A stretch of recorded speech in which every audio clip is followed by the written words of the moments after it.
Maverick News presents The Rick Walker Show. Defrag your mind.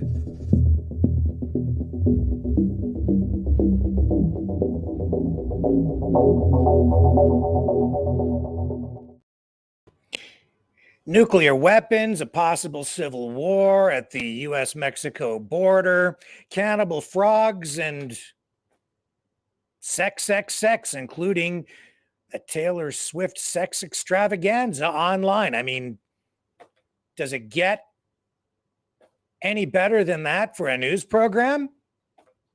Stick around, man. You're going to want to take it all in. Not going to want to miss this one.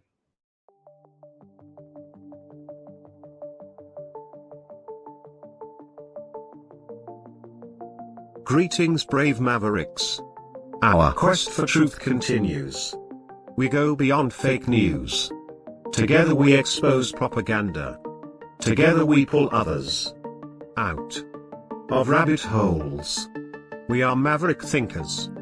We are all unique individuals, defenders of individual rights and freedoms, credible, trusted, grounded in reality. Maverick News,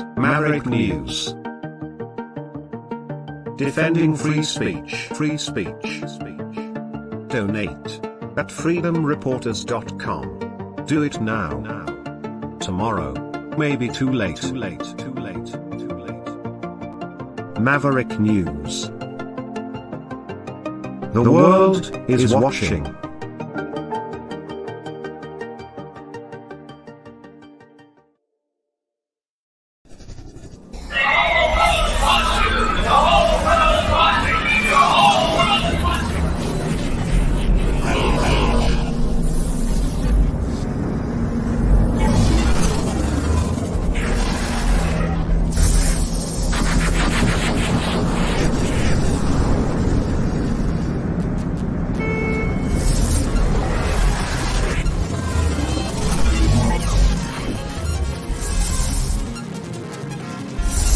Maverick News. The world is watching.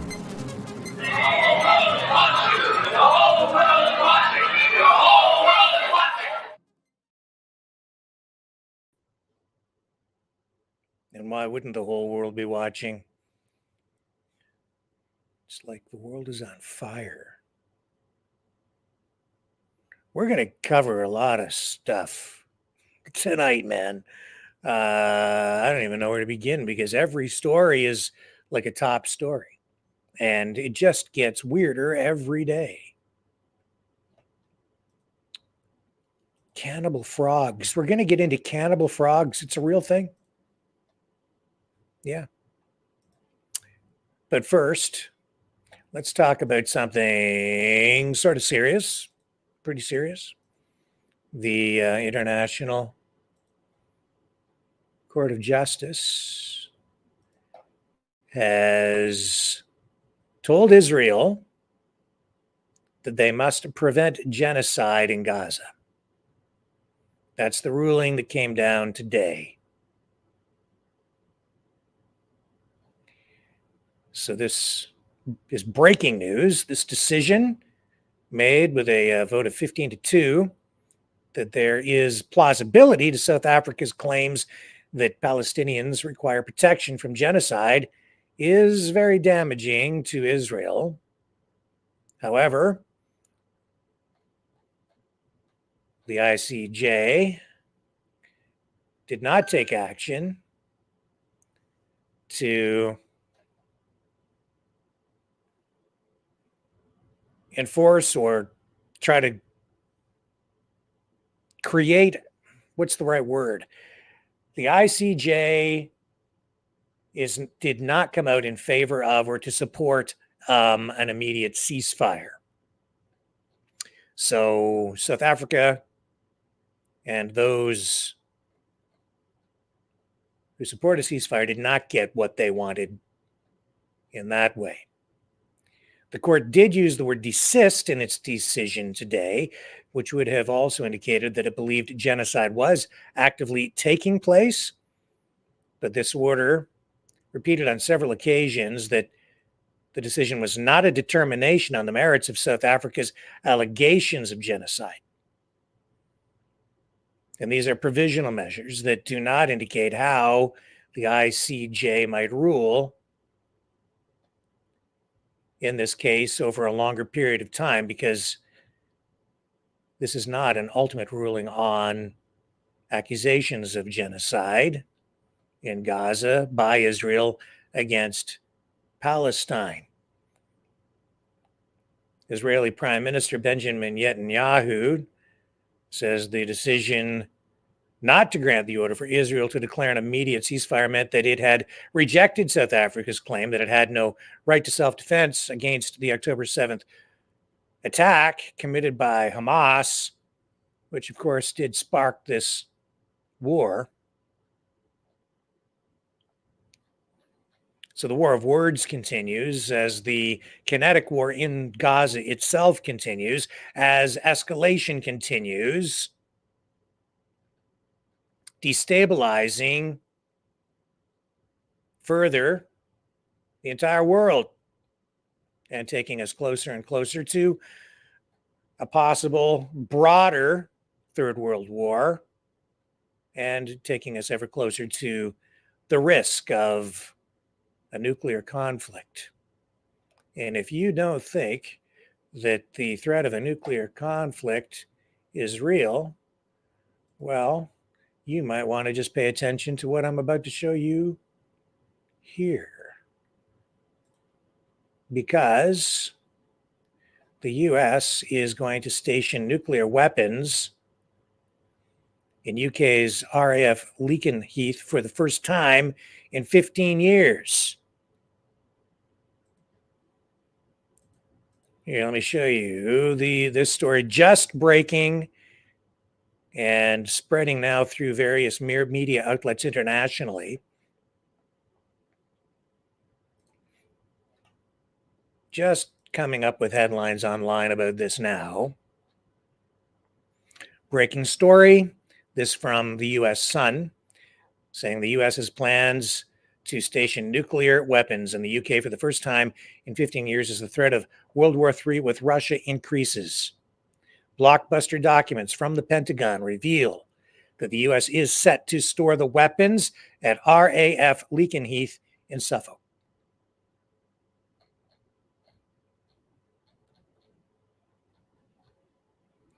Says here that the US intends to keep nuclear warheads up to 3 times the strength of the deadly Hiroshima bomb at the air base. There are documents that reveal the details of procurement contracts.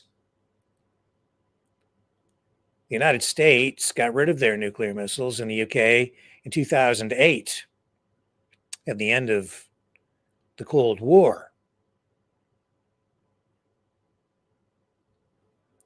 RAF Lakenheath is expected to take in gravity bombs with, as was indicated, strength many times what we saw used in Japan in World War II, Hiroshima, Nagasaki.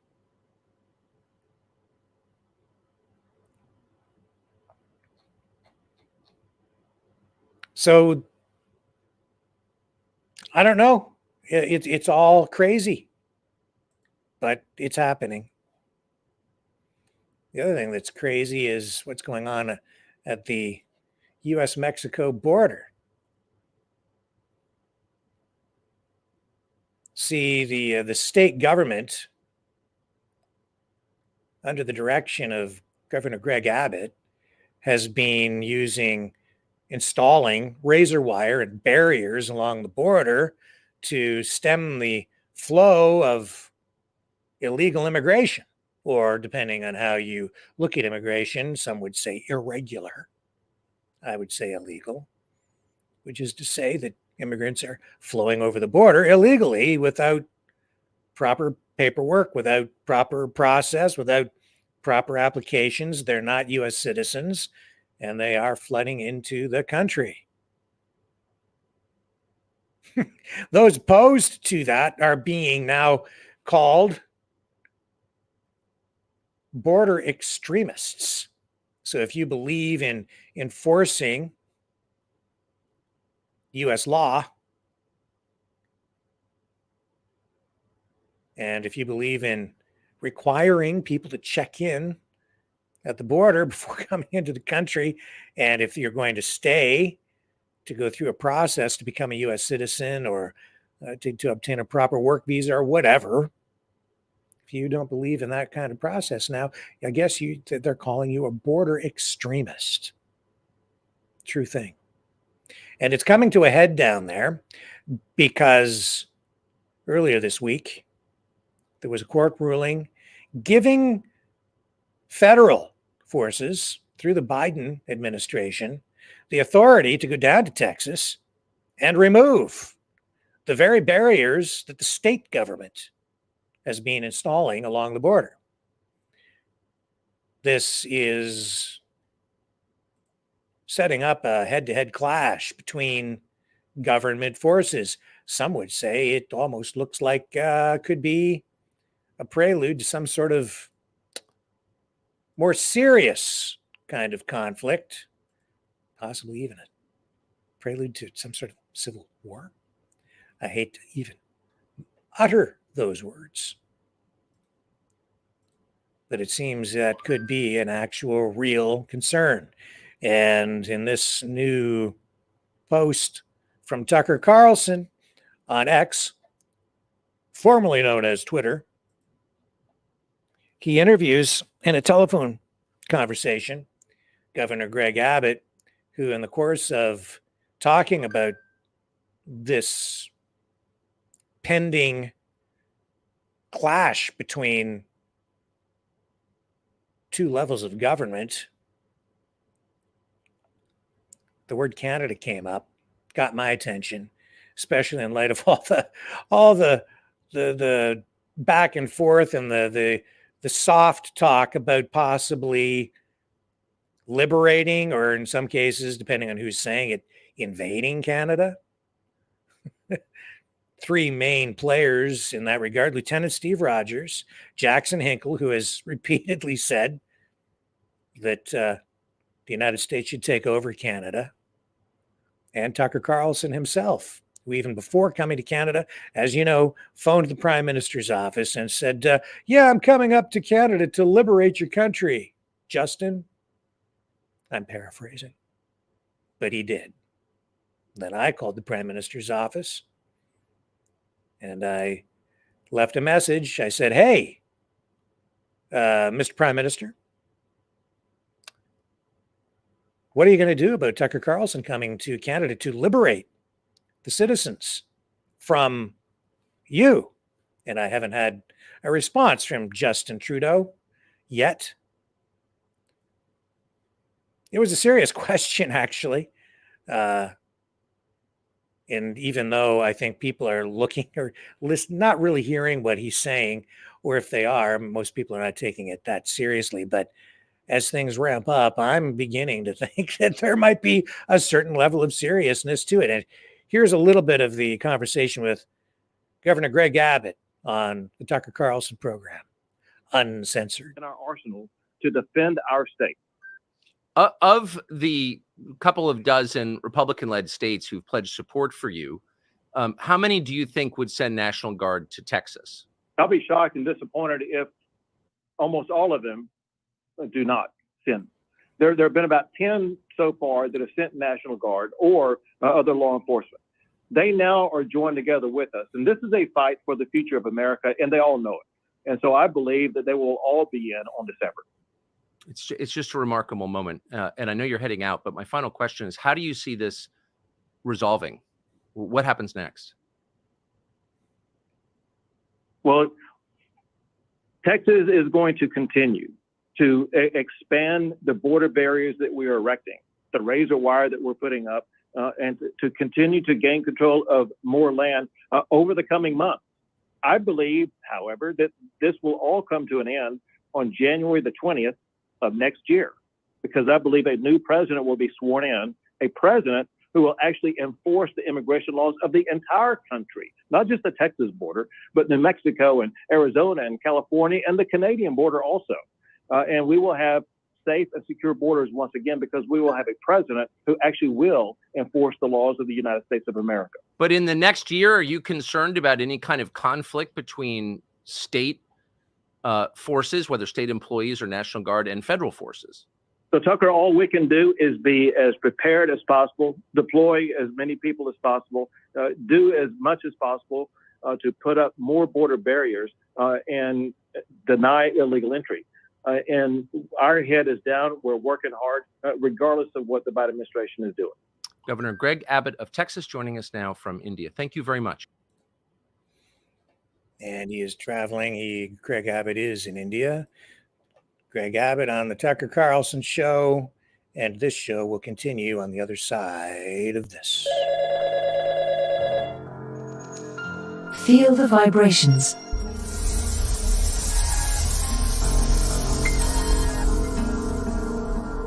Our quest continues.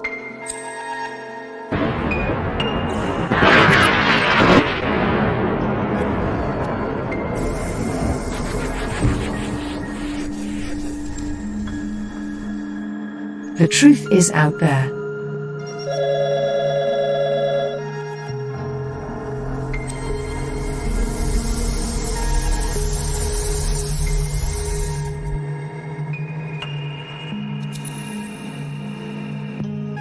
We are Mavericks.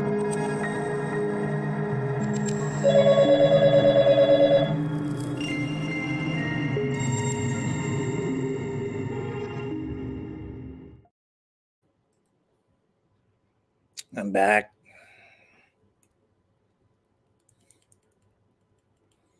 Kanye West. Yay. Yay, the artist formerly known as Kanye West. On X, the platform formerly known as Twitter. Anyway. He has a new album out called Vultures. And as I'm sure many of you are aware, Kanye West stirring up a lot of controversy these days with comments, actions, symbols, lyrics in his music that many would say are hateful, anti-Semitic, anti-Jewish.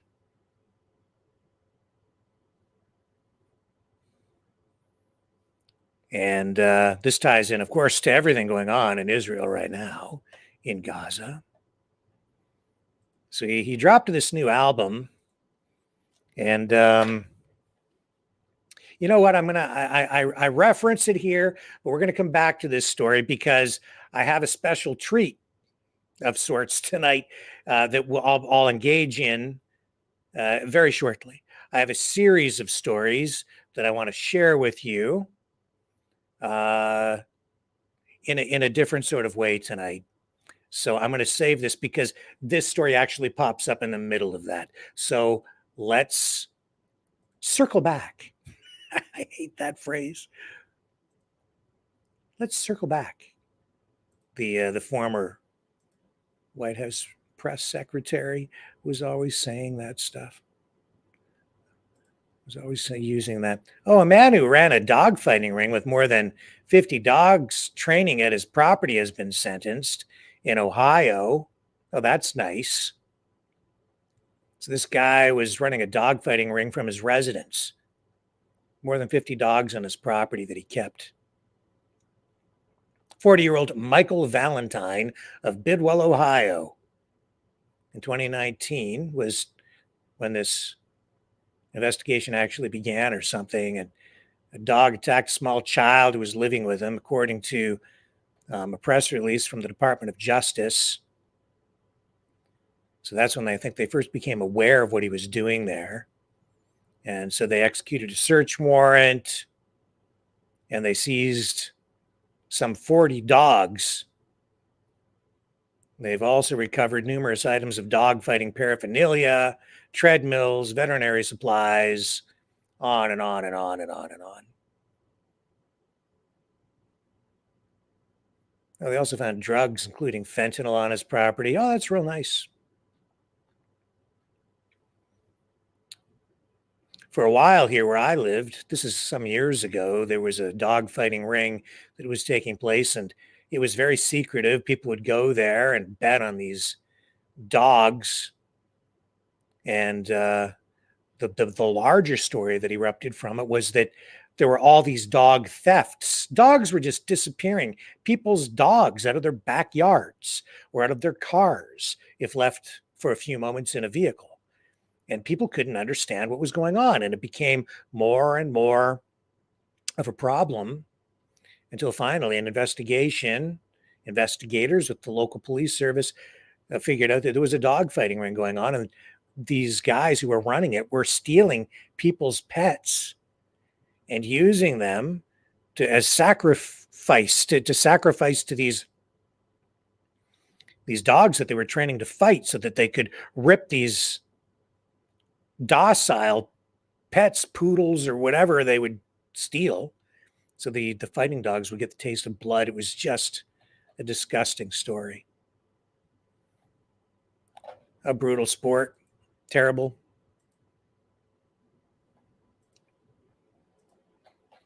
A lot of terrible things going on out there these days. You know, the thing is, though, that what I learned in the media a long time ago is I think people care more about animals, in particular dogs, than they do about human beings. That is an observable fact in my books and from my personal experience.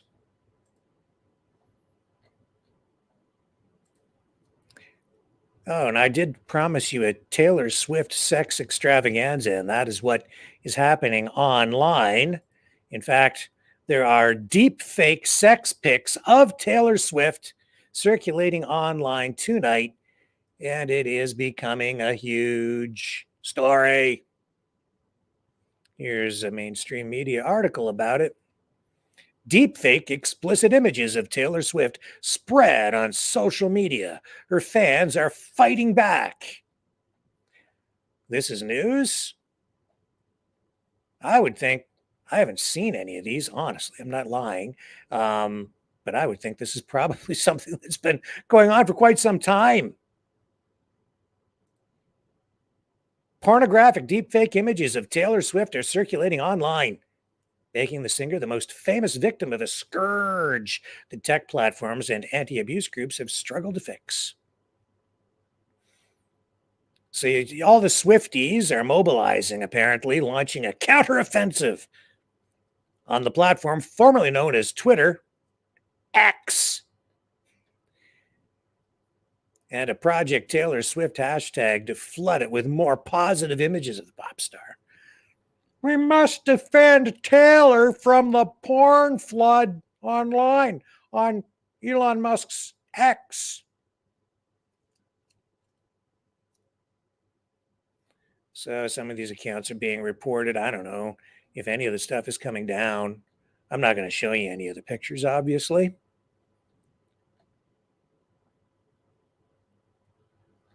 Experts are saying that the number of explicit deepfakes have grown in the past few years. as the technology used to produce such images has become more accessible and easier to use. And yeah, AI is being used to produce this kind of material. And it isn't just Taylor Swift. It's, I'm sure, all celebrities. Is there, this opens the door to possible litigation, I would think. Unique new court cases, I'm sure, will come out of this kind of thing. Says here, U.S. Representative Joe Morell, another New York Democrat, pushing a bill that would criminalize sharing deepfake porn online. Says what happened to Taylor Swift was disturbing and has become more and more pervasive across the internet. The images, he says, may be fake, but their impacts are very real. He goes on in a statement. It says deepfakes are happening every day to women everywhere in our increasingly digital world, and it's time to put a stop to them. And, the other thing that's going on with artificial intelligence is these fake commercials that I'm seeing where artificial intelligence is being used to create deep fake videos of well-known public figures, including and especially most commonly Elon Musk. At least that's what filters through to me. I'm sure you guys must have seen them, but maybe some of you have seen them and didn't realize that these are deep fake videos, all being used to dupe unsuspecting people into sending money to scam artists essentially online. And I would think that all of this kind of stuff will result at some point in a flood of new lawsuits over the use of image and likeness. Image and likeness. It will become a legal issue in the very near future, and precedents will be set. Keep your eyes open for that. And what else do I have for you tonight? A bunch of stuff. Okay. So during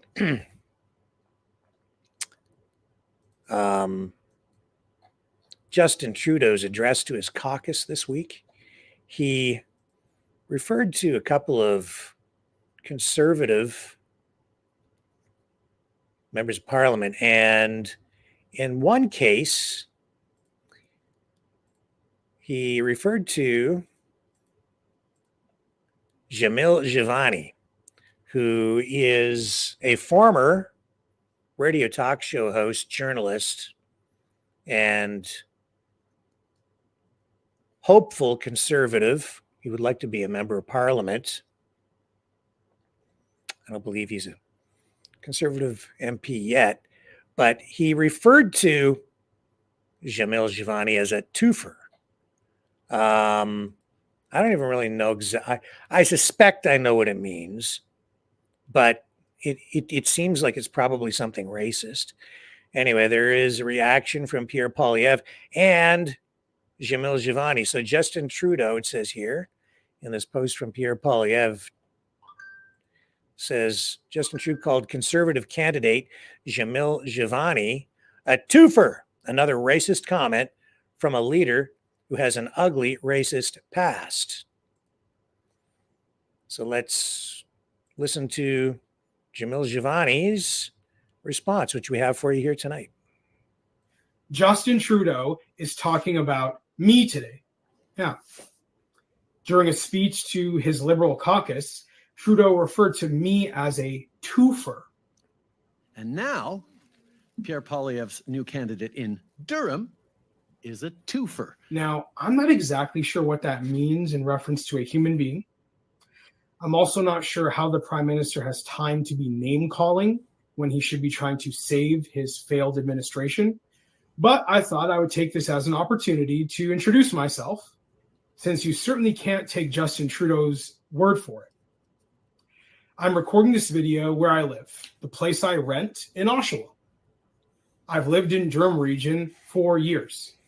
In fact, I used to record a national talk radio show for News Talk 1010 at a home studio in an Oshawa apartment.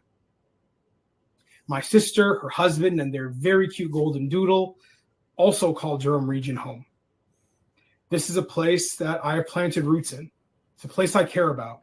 It's a place I hope to represent in Parliament if that is the will of the people of Durham. Now, I wish I could tell you I own a home here, but I don't.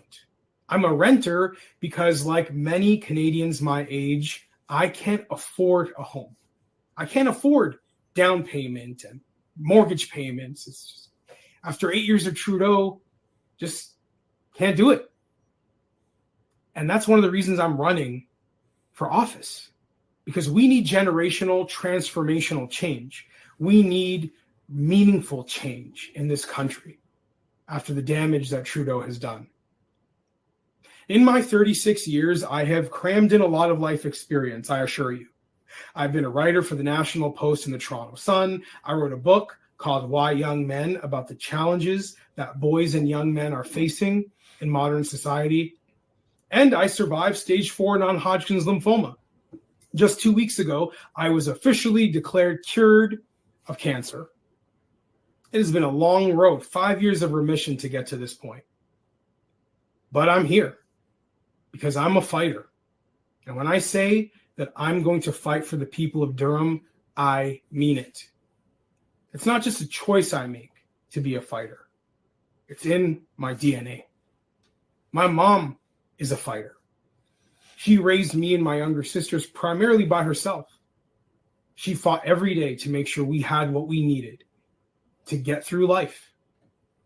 And because she believed in me and she pushed me and she encouraged me when I was at my lowest points as a kid, I went from being considered illiterate in grade 10 to, at the age of 22, having a scholarship to Yale University to study law. My life has been unique. I've had a lot of ups and downs, but the common thread is that I fight for everything that I have. And I am going to fight for the people of Durham. I know what it's like to feel left behind. I know what it's like to feel marginalized, to feel like your voice isn't being heard. And there are many, many people in Durham. There are many people in Clarington, in Oshawa, in Scugog who feel that way right now. And I am going to be an MP who brings those voices to the forefront, who fights for our communities, because we currently have a federal government that is ignoring us, neglecting us, not doing its job. If you believe that our country needs change, if you believe life has become too expensive, if you believe that hardworking families who make this country what it is deserve better leadership, I hope you'll consider supporting me in the upcoming election. You can learn more about me, and you can learn about how you can get involved in our campaign at votejamil.ca. I hope you'll consider it. Thank you. Let's take a break. See you right after this. The sharing of biased and false news has become all too common on social media. More alarmingly, some media simply aren't true without checking facts first. Unfortunately, some members of the media use their platforms to push their own personal bias and agenda to control exactly what people think, and this is extremely dangerous to our democracy. In an ocean of lies a century deep, the truth awaits. Choose not the red pill. Choose not the blue pill. For both are an illusion. Discover the power of M. The power of individuality. We are Mavericks. We are the way to the light. Fear not the storm. Join our quest for truth. Truth will set you free. Maverick News. The world is watching.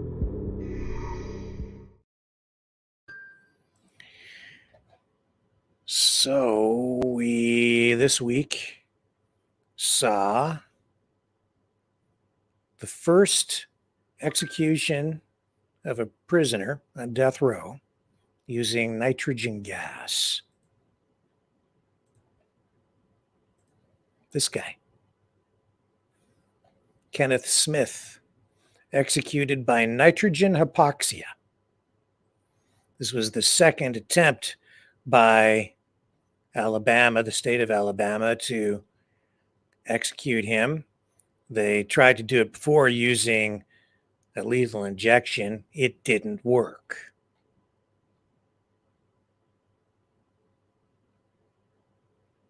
This is a first of its kind execution. It could influence states in pursuit of a viable alternative to lethal injections. Nitrogen hypoxia.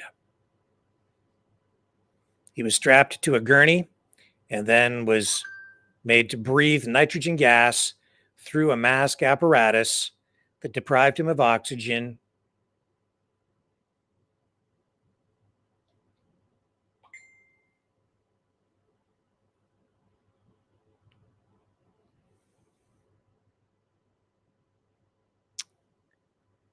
So I just have some messages coming in. I'm just checking them here.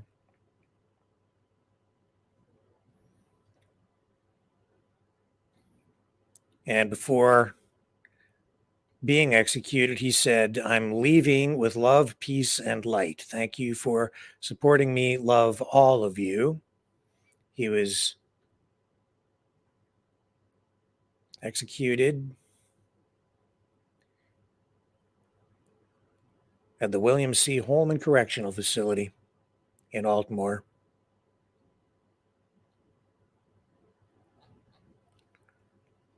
He was convicted for his role in a 1988 murder for hire slaying of a preacher's wife, Elizabeth Sennett.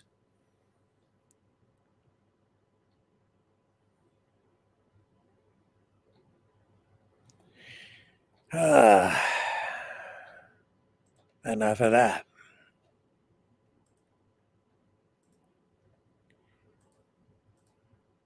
Okay, let's move on to other news, shall we?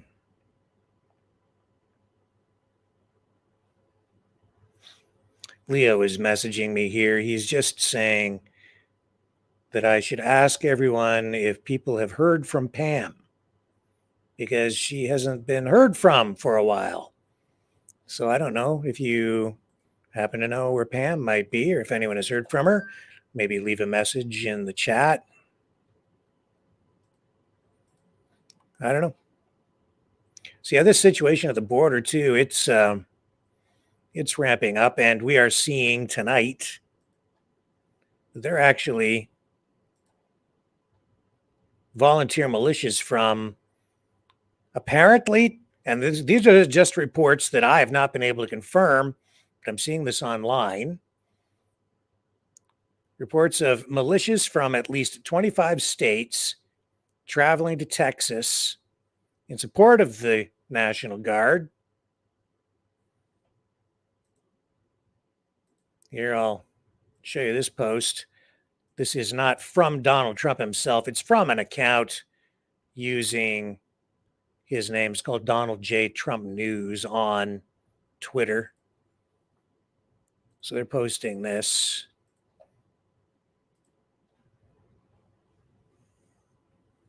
A parade of some people there. Quite a number of them. The thing about posts like this anymore, though, is I just don't know if that should even be taken as real. Something about that, to me, says maybe not. It looks, something doesn't seem right about that. But if anyone has information about militias heading to the border in the United States, the U.S.-Mexico border in Texas, let me know. Send me a message. I'd like to verify verify.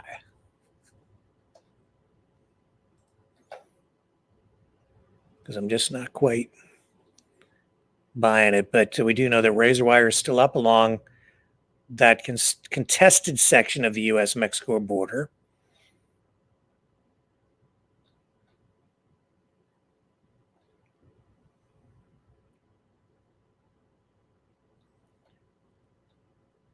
And the information that I'm getting here is that the Department of Homeland Security demanded Texas give it full access to the border by January 26th, which is today.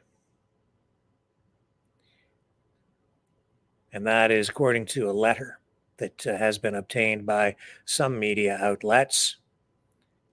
Texas has said Eagle Pass's Shelby Park area is open to the public, but U.S. Customs and Border Protection have been blocked from accessing it, according to this letter.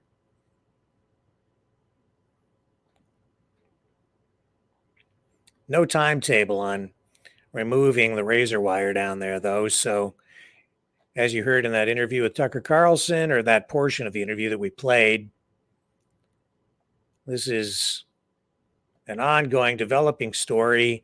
And I think that we are potentially looking at a clash between federal and state workers, maybe even some bearing arms.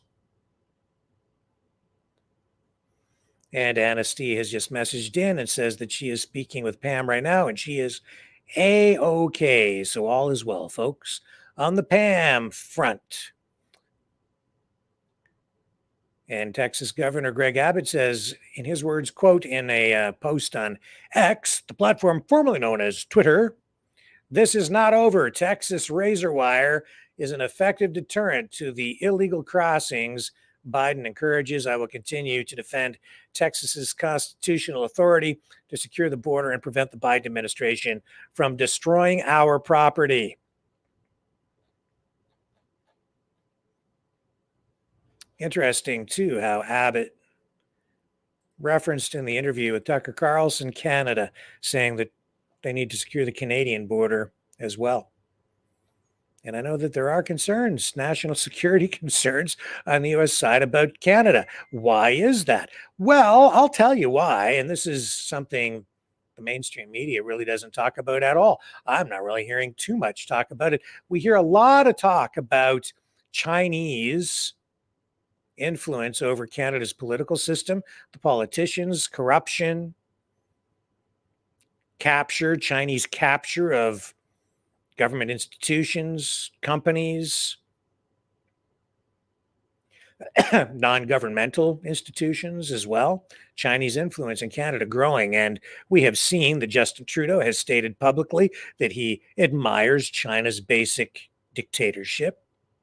We've also seen Chinese military forces on Canadian military bases receiving training in ways to fight and conduct military exercises in cold weather, winter weather, Arctic weather, being trained by Canadian forces, a country that is not really militarily a Canadian ally, technically. This is, of course, of great concern to some in the United States, maybe not Biden and his current administration, but certainly more conservative politicians and those on the conservative side of the political spectrum. And then you see the rhetoric that is circulating, the references to maybe invading Canada. Lieutenant Steve Rogers saying that Canada actually does pose a national security threat to the United States. This is, I don't think, people are dismissing this stuff as though it's maybe no big deal.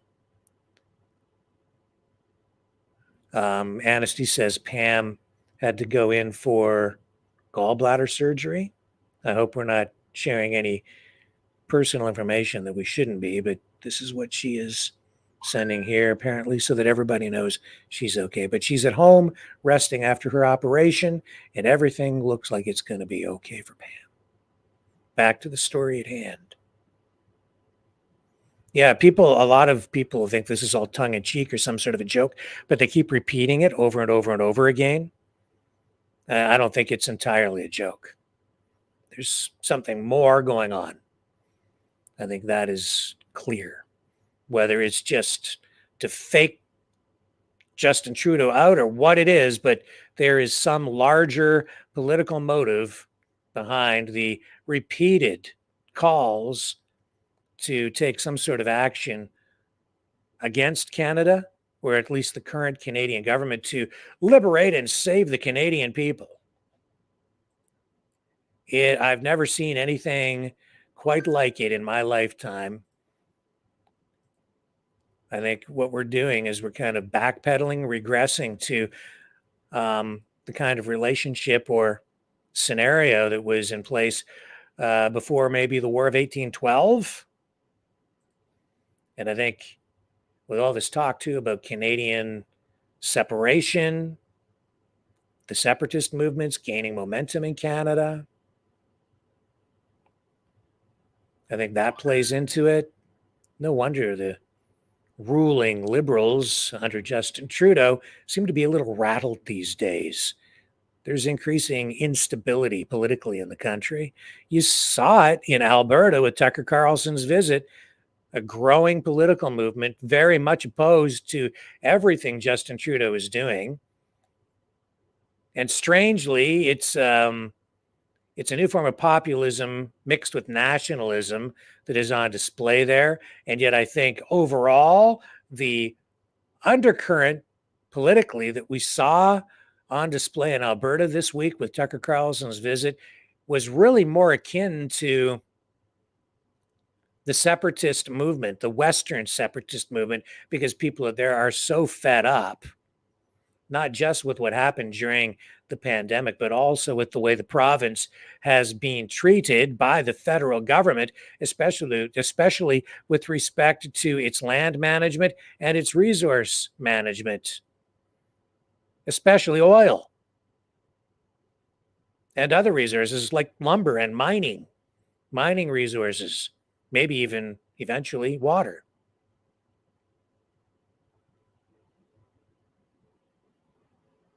Immigration also, a big issue. Hearing about it daily. It's going to be, I think, one of those wedge issues going into the next federal elections in both Canada and the United States. Immigration is going to be a big one.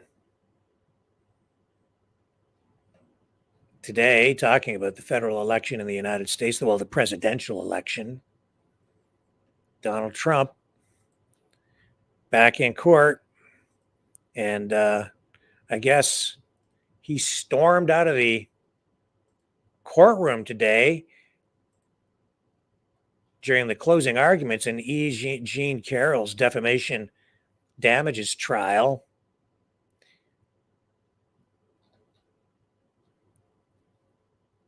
And the jury ultimately found that Carroll suffered considerable damages as a result of Trump's attacks on her and ordered that he pay her $83.3 million. Whoa, that's a lot of coin, man.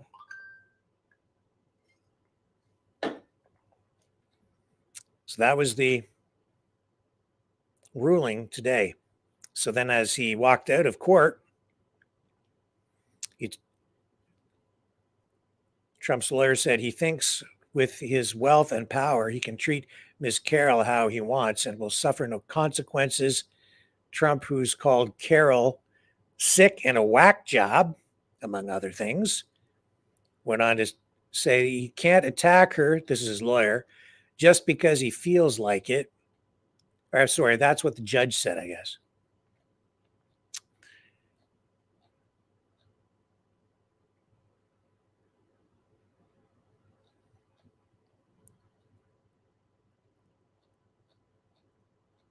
So big money beyond anything that I think any of us can even relate to. $83 million.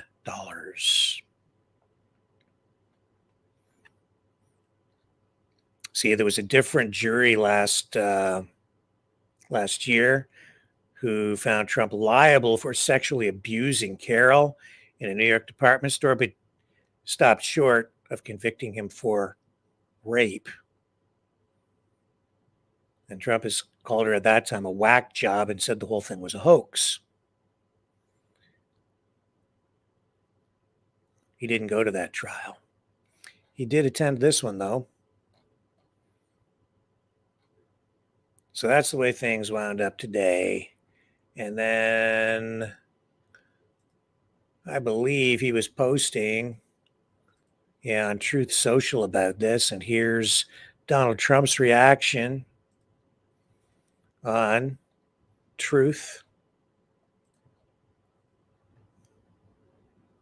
So he says, Judge Kaplan refuses to allow the Anderson Cooper interview on CNN of E. Jean Carroll, where Carroll says rape is sexy and numerous other things that totally exonerate me. Judge Kaplan is refusing me my constitutional right to due process to defend myself against this false accusation. This is a one-sided trial where the other side is allowed everything and we are allowed nothing. He is an extremely abusive individual, the likes of which few have seen before. Well, let's run the clip, shall we, since it's right here. I think most people think of rape as it is a violent assault. It is not. I think most people think of rape as being sexy. Let's take a short break. Think of the fantasies. We're going to take a quick break. If you can stick around, we'll talk more on the other side. You're fascinating to talk to.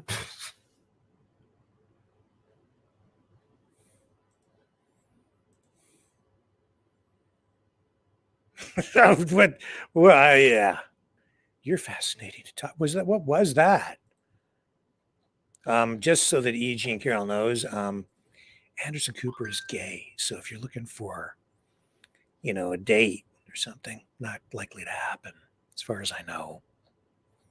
Not judging, just saying. Oh, things are so weird. So weird. So yeah, I don't know, man.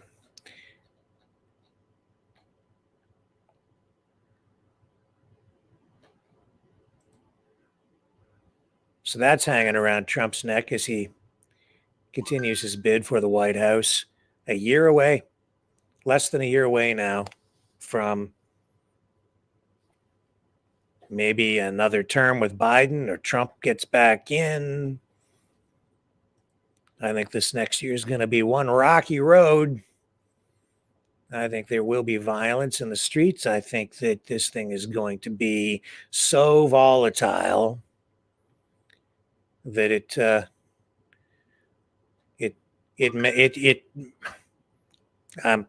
you've got the picture. You all know. And I think it's going to spill over into Canada. Canadians love to adopt U.S. politics and pay a lot of attention to American culture, U.S. media. They adopt a lot of it as their own, our own. So we will absorb it through osmosis. And I'm telling you, look for a fall election. This is my prediction here in Canada as well. Justin Trudeau will piggyback his election on the U.S. presidential election, using the emotions from that to amplify everything that he is doing here to further divide Canadians in an attempt to divide and once again conquer. I believe that will be his strategy. He will use advanced polling, psychographic data, the most modern marketing and campaign techniques and psychological warfare even in order to retain power. Don't take his removal from office through the political process for granted.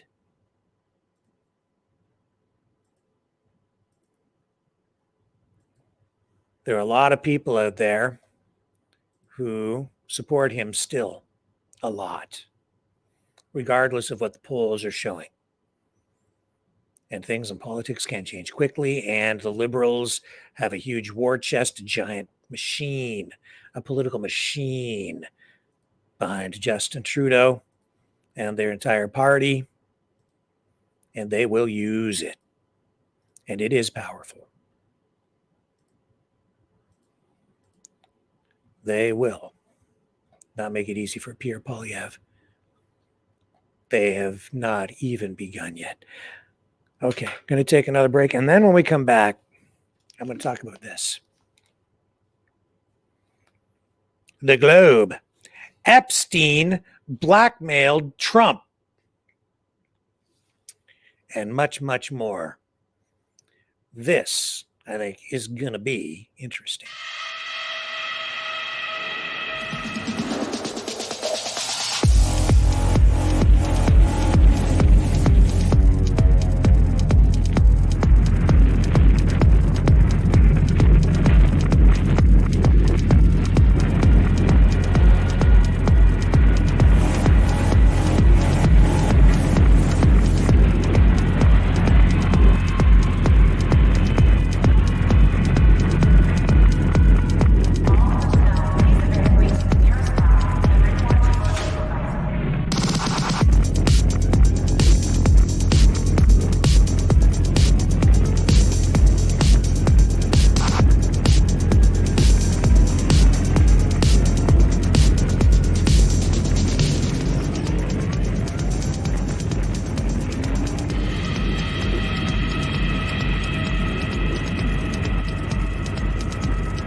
Maverick News.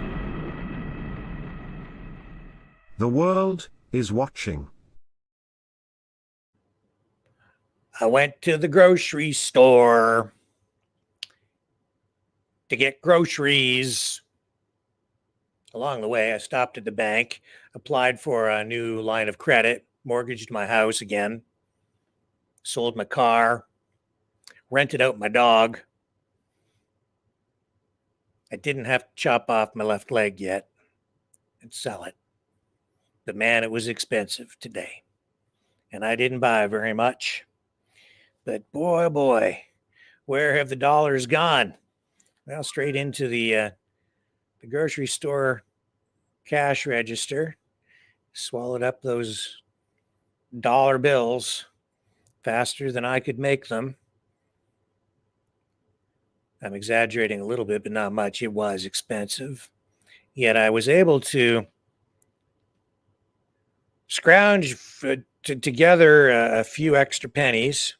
Oh, they don't even make pennies in Canada anymore, by the way. But I found enough, just enough, to buy this. The Globe. I was standing there and I was looking straight ahead. There it was. The magazine rack at the cash register. I never buy these things. I don't really usually pay any attention to them. But then I was thinking about Donald Trump and his first bid for the White House, the one, where he won, and actually got to be in the White House, that win. And at the time, there was a fair bit of media controversy, attention, circling around the National Enquirer. They were doing stories on Trump at the time. And a lot of people were of the mind at the time that it was the newspapers like the National Enquirer that were telling people the truth more than the mainstream media even at the time. And that's when Trump really started the whole fake news thing, was during that first presidential run, his successful one. And the Enquirer played a role. I would say the National Enquirer really did sort of back Trump at the time.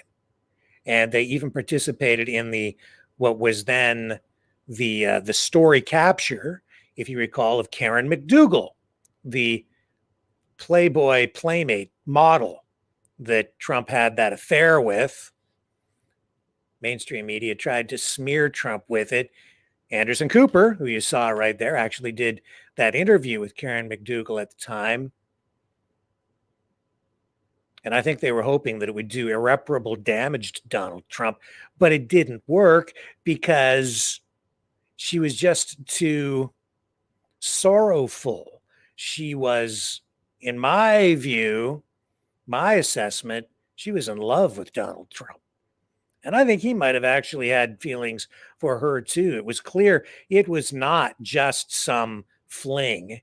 There was some depth to it, but Karen McDougal agreed to do the interview because the National Enquirer had paid her to not talk about it and had sold her, she had sold her story to the Enquirer in advance of Trump's run. And then there were accusations that that was illegal and they were trying to pin something on Trump in that regard. But the Karen McDougal story just didn't have the negative impact on Trump that his opponents were hoping. That's a whole sidebar to what I'm getting at here, though. I was looking at the Enquirer and I was going to buy that one because I thought, you know what? It seems like the headlines in the National Enquirer these days are more reflective of the kinds of stories that people are paying attention to. Is it truth? Is it any more truthful than mainstream media? There was a time when publications like this and the National Enquirer were seen as rags, no credibility, just sort of sensationalistic, unreliable stories, but not so much these days. I thought, let's buy one of these things, and I'll share it with you tonight online because some of these stories are incredible, mind-blowing headlines. And this is actually, it's not only informative, it's entertaining, much more so than what you get through the mainstream media. And strangely, I come from an old school journalism background, and yet this is so strange because the stories in here are the same stories, a lot of them that we cover on this program every night. Some of these we've already talked about here this evening. But I bought the Globe because instead of the National Enquirer today, because I think the stories are just better. Because the one that really caught me right off the top was Epstein blackmailed Trump. Oh my God. It isn't so. We've already covered that story, but it looks like the Globe has another scoop. So I couldn't resist. I had to buy it. And I thought, I have to share it with the Maverick family. It's Friday night. We need information, but we also need entertainment. And more than that, we need a scoop. So I'm flipping through. There it is. Whoa. Center spread. Woo, woo. Okay. What's it all about? Trump blackmailed with pedophile pics. Bum, bum, bum, bum. Trump has denied all of this, by the way. And I sure hope that they've got their bases covered on this one or they're going to end up in court. Suited by the Trumpster. Power-hungry pedophile Jeffrey Epstein was blackmailing Donald Trump with damning tapes showing the ex-pres having sex with enslaved girls. And then E. Jean Carroll says that people think that rape is sexy. You ever see Princess Leia's outfit when she's like hanging out with Jabba the Hutt? You ever go to a Comic-Con? Now, political tipsters tell the Globe if such vile recordings come to light and prove the disturbing allegations are true, defiant Donald at 77 can kiss his current White House bid goodbye as well as his 19-year marriage to wife Melania. I don't think these guys are on Donald Trump's side.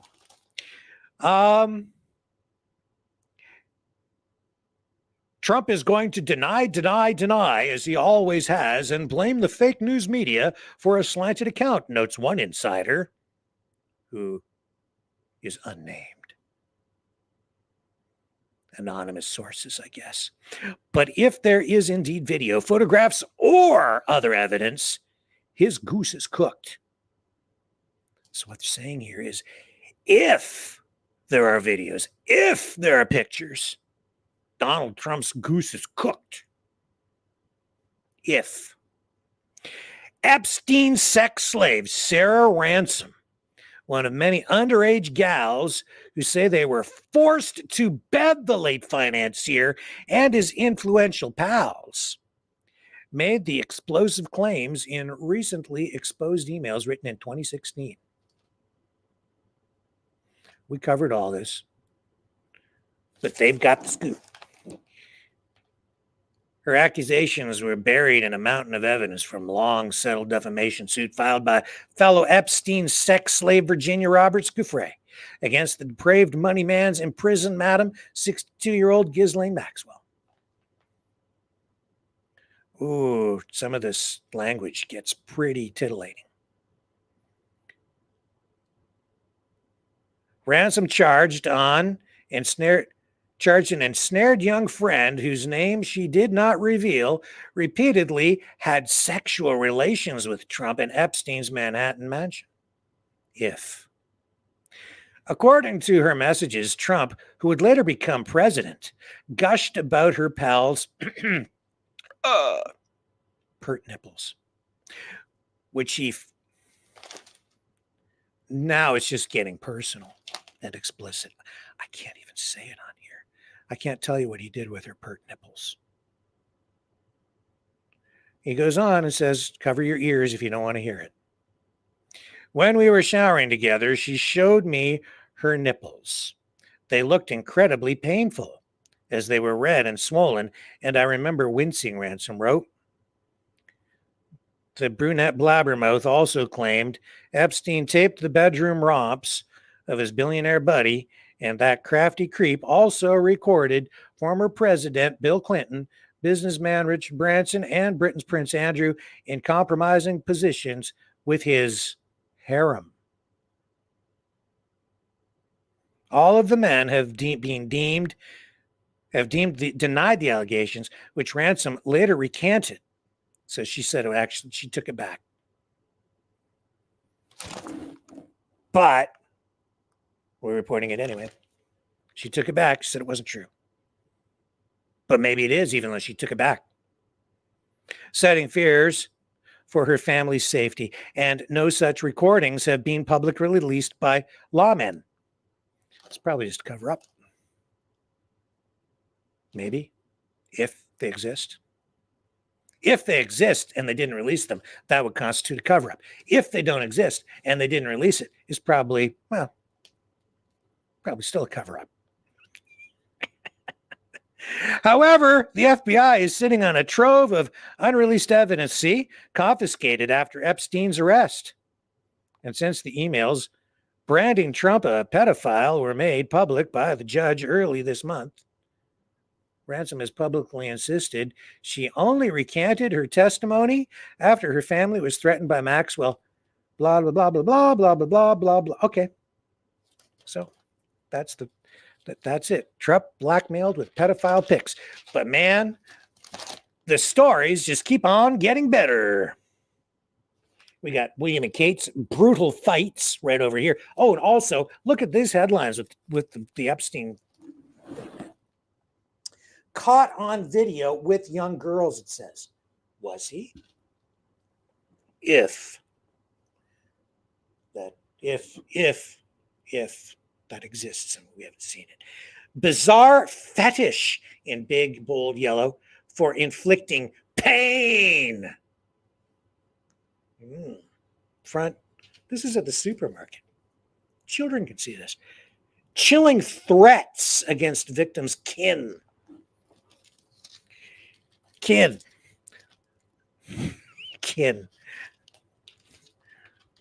Yeah. Judge exposes sex slaves' emails. This is juicy stuff, man. William and Kate's brutal fights. Marriage crisis. That's this headline right here. That one. The Royals. They love the Royals. What are they going to do if the royal family is dissolved in some way? Huh? What are you going to do then for stories? Nothing. This stuff is so Americana. It's so American. I got to tell you, American in this sense. You know what instantly comes to mind when I see these things? The first thing that I think of, trailer park. Like Trailer Park Boys. It is educational. Taylor lesbian scandal explodes. It's not enough that we have artificial AI images, pornographic images of Taylor Swift online.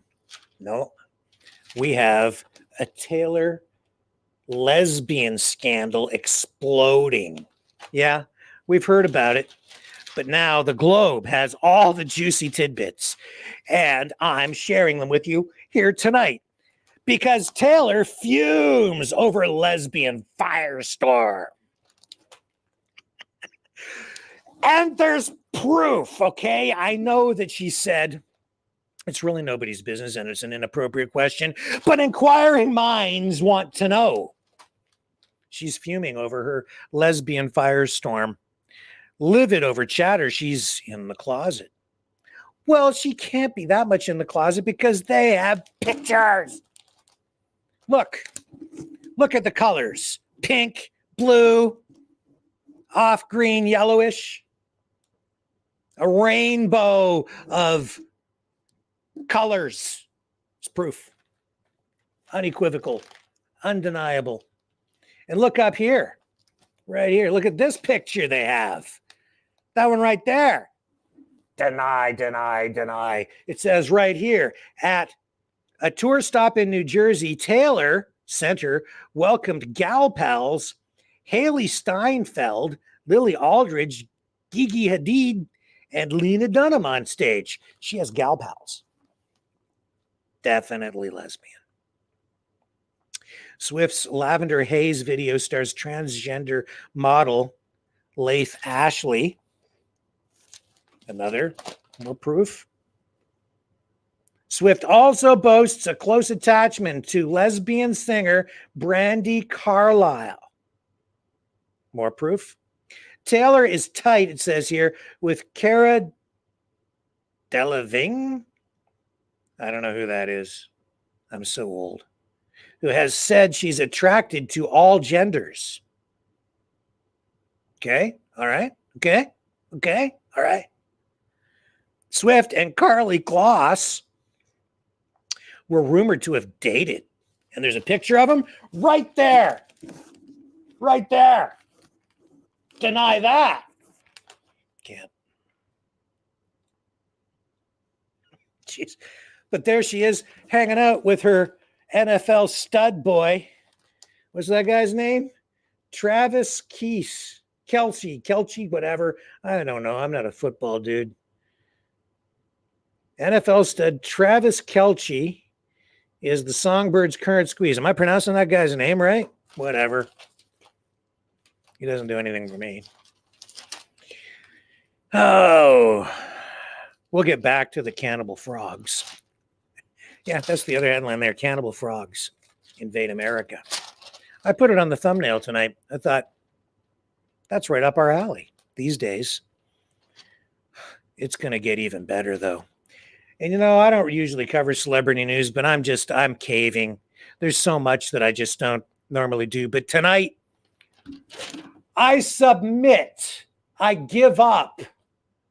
Okay? Because there's been so many crazy things thrown at me in the last 24 hours between people sending me messages accusing me of being a racist, homophobic, of lying to people, which is not true, of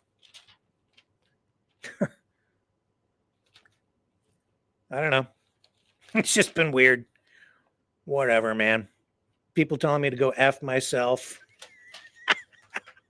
Just okay, fine. Because I either say something that people don't like, or I say something that they do like, but I get somebody on that they don't like, or somebody else says something, I get the blame. Whatever, man. Comes with the territory sitting in this chair. Basket case court jester Adam Sandler hustles his way through a pickup game in Arizona in clownishly oversized duds. Now that's important news. There it is right there. There's Adam Sandler. Okay. All these celebs.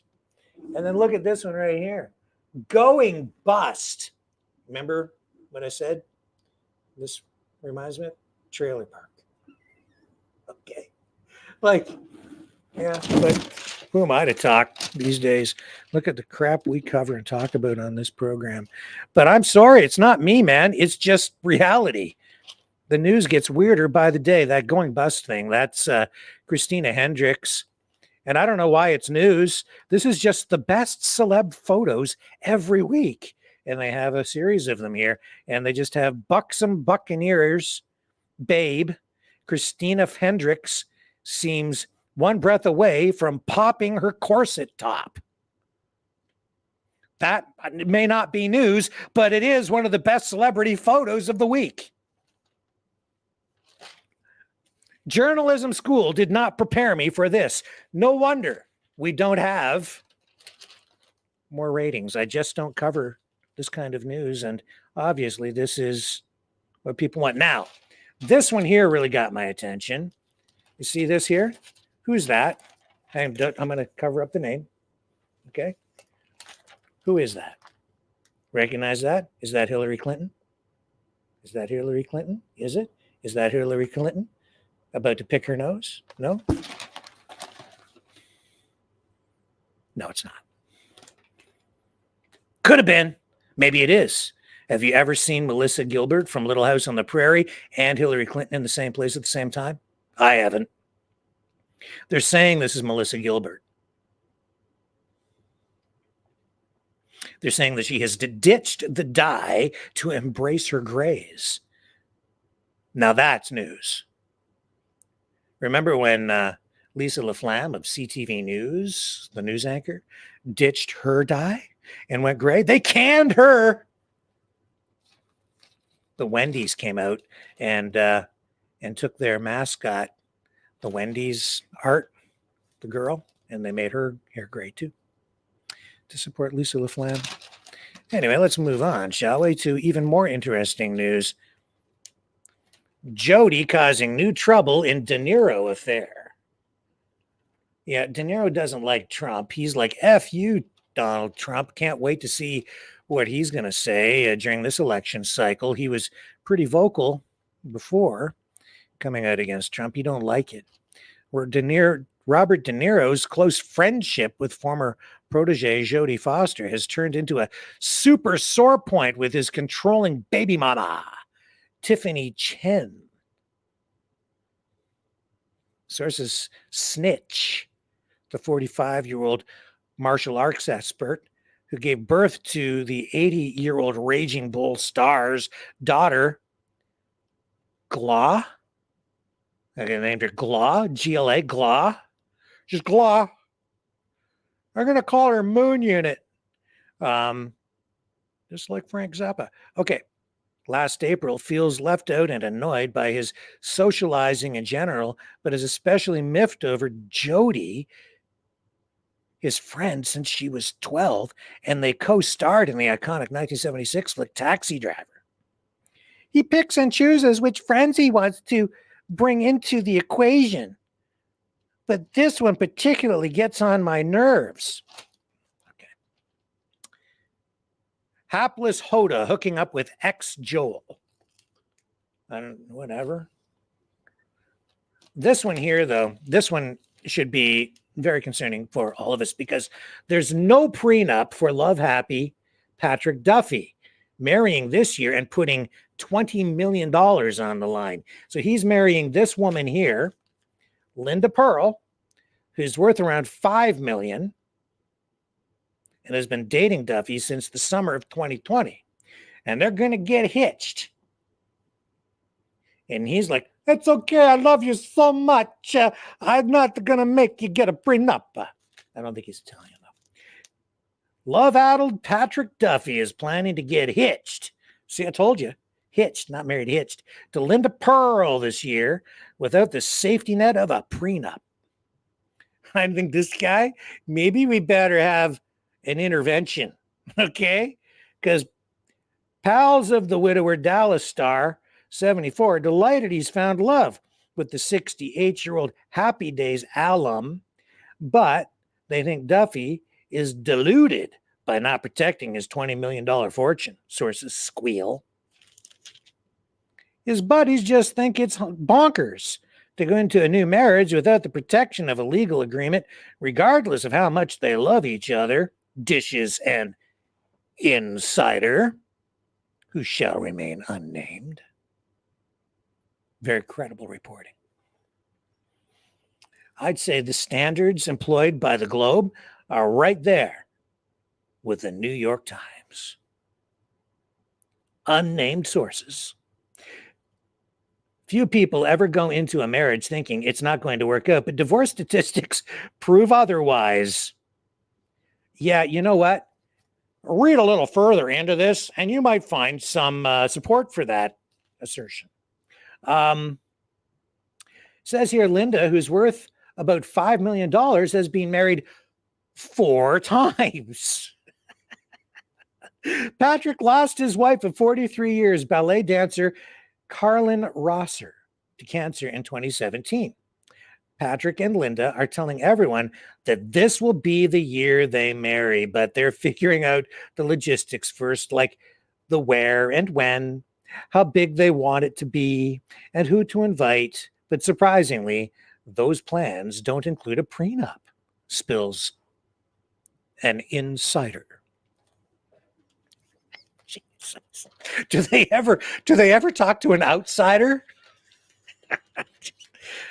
Dude, you're crazy. I would say kiss your financial behind goodbye. You better start planning for the payments now. Oh, but this one. Kim Kardashian's mustache horror. I told you, it just keeps getting better.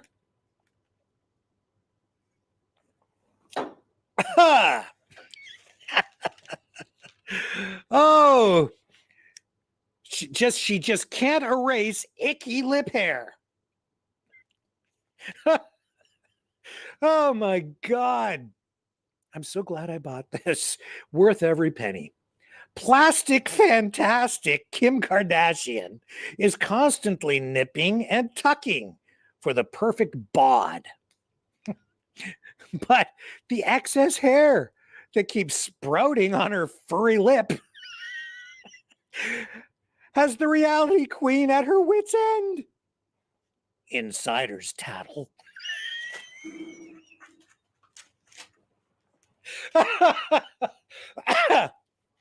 Who shall remain unnamed.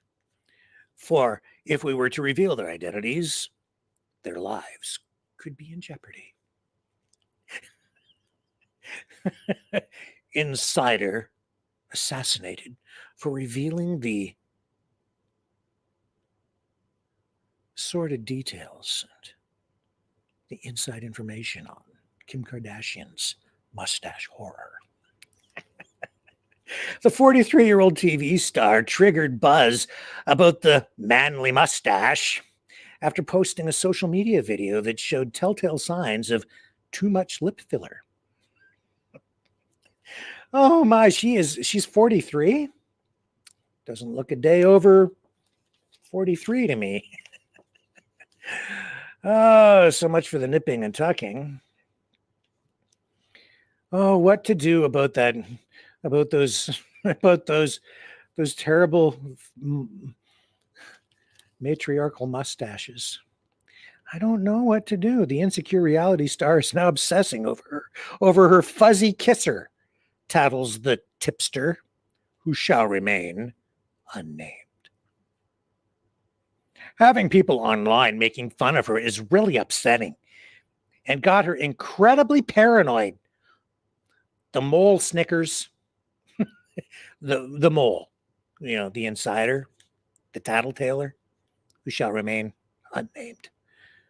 She's now walking around with a magnifying mirror to check for stray hairs. She's obsessing. The big bootied beauty. The big bootied beauty has previously admitted to having her forehead and hairy neck lasered over fear she was too furry.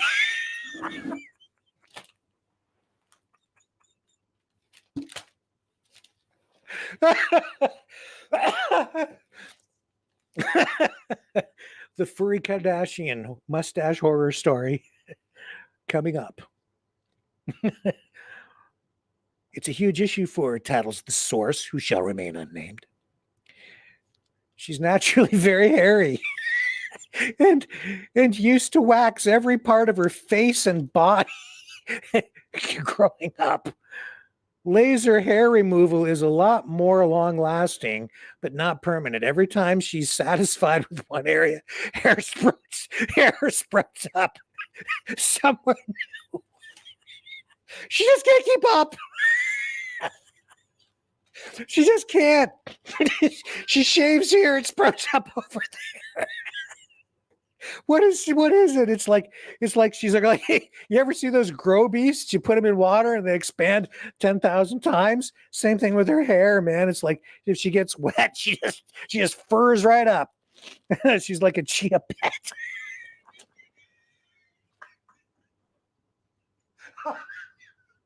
She's a chia pet. Oh my God. Oh. I should read this stuff. It's just too good. Oh. How you can believe this stuff, though, okay? This is real news.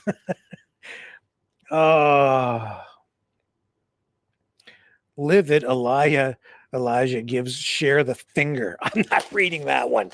I'm too afraid. I can't do it. Michael Bolton, docs cut tumor out of my brain. I'm not reading that. Oh, we're back to Taylor fumes over lesbian firestorm. Oh, adds another pal, who shall remain nameless. Taylor chooses not to dignify the rumors, and her friends know she expects them to keep their mouths firmly shut about her sexuality. But all her outrage and sensitivity on the topic only fuels the controversy. It's the elephant in the room that doesn't seem to be going away. Yeah. Inquiring minds want to know. But until Taylor comes out with a statement, Americans will just have to inject their own fantasies, project their own fantasies onto those AI XXX images of her online. It's probably better that way anyway, you know? It's like a little mystery goes a long way. Who cares?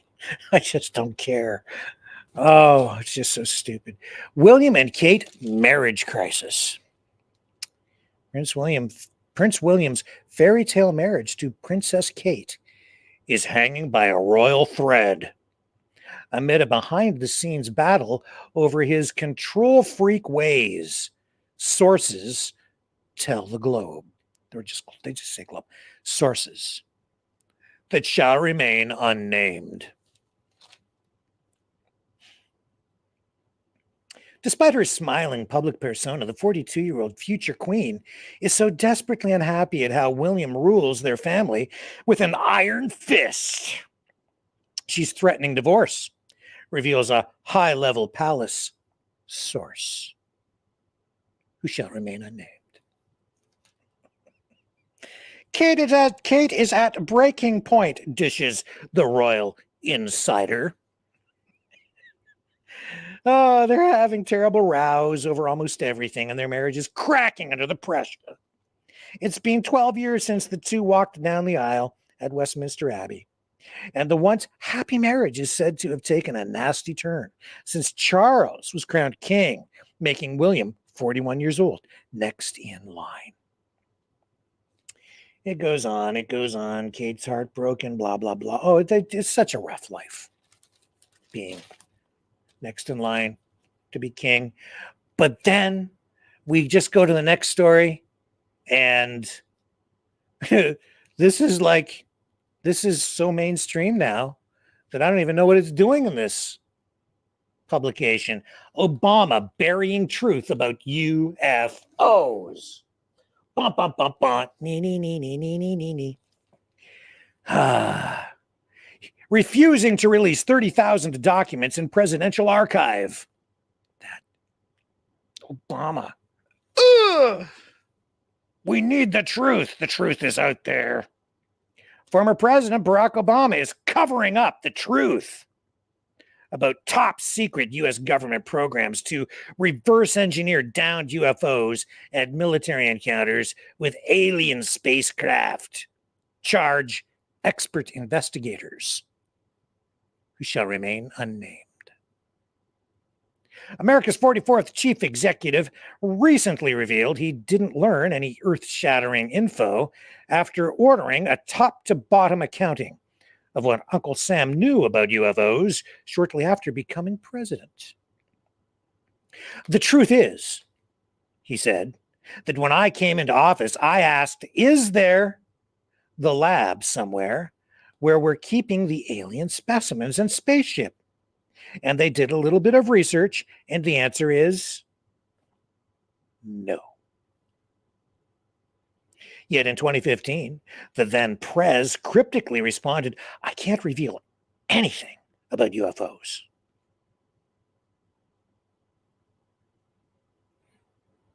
Now sources charge Obama is pulling the wool over the American public's eyes to prevent mass panic. We've known since 1948 the U.S. government is in possession of not only alien technology, but of 5 aliens, says Bill Burns, author of UFOs and the White House.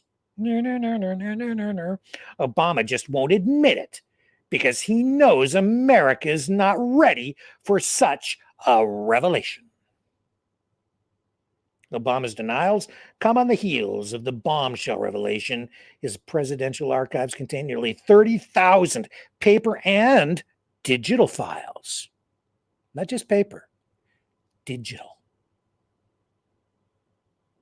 Do I even need to say anymore?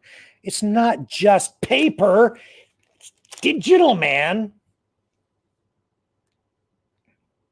UFO researchers say they have been stonewalled from accessing the cache, which is housed in a temporary facility closed to the public in Hoffman Estates, Illinois. It's closed to the public. What more do you need to know? Closed to the public, obviously, cover up. He's clearly hiding something. This is veteran UFO investigator Jeff Rovin. If he's so adamant the government does not run any super secret operations to retrieve downed alien craft, what is in those 30,000 files? We just don't know, but we know that it's a cover-up. That's an awful lot of paper to deny the existence of something. Well, Obama stonewalls. The Pentagon created the All-Domain Anomaly Resolution Office to investigate sightings by military aviators. In 2022, Congress heard its first public testimony in 50 years on the topic, with whistleblowers revealing deep state officials are secretly operating UFO retrieval and reverse engineering programs. Ba-da-ba-bam. We just can't handle the truth. That's why they're covering it up. Because if they told us the aliens are real, people would just freak out. Oh, there's nudity coming up. Just warning you. But there's also celebrity buzz, Hollywood's inside scoop. There's, what's his face there? Mark Cuban. Yeah. Isn't there a ban on going to Cuba? Cuban? Whatever. Billionaire fat cat Mark Cuban sure seemed like a super generous dude when he gifted loyal employees a whopping $35 million from the sale of his majority stake in the NBA's Dallas Mavericks. But some critics claim Moneybags Mark at 65 is living up to his image as a Shark Tank cutthroat, since the bonus to the folks who busted their tails to build and run his hoops operation is a mere 1% of the whopping $3.5 billion he raked in on the sale after buying the team for $285 million 24 years ago. Are you freaking kidding me? The guy pays $285 million, then turns around later and sells a basketball team for $3.5 billion? How do you do that? And then gives $35 million in bonus money to the people working for him. And even when you give away $35 million, you get criticized. It's just not enough. We want $300 million. That wouldn't be enough. Bachelorette's thorny divorce, The Color Purple Heart, Murder's okay in her view, Krusty Joy Behar.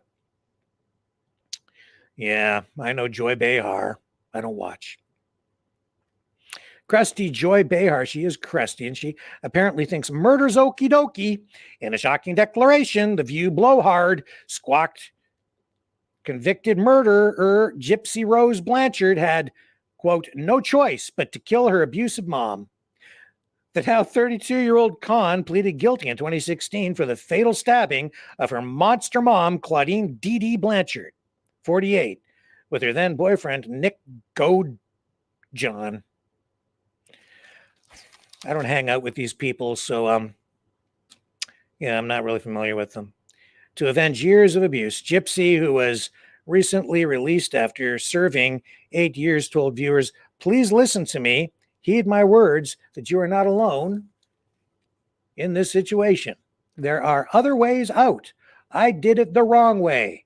But Joy, 81, Joy Behar is 81 years old. Now, see, I wouldn't have thought she was a day over 49. From all the nipping and tucking.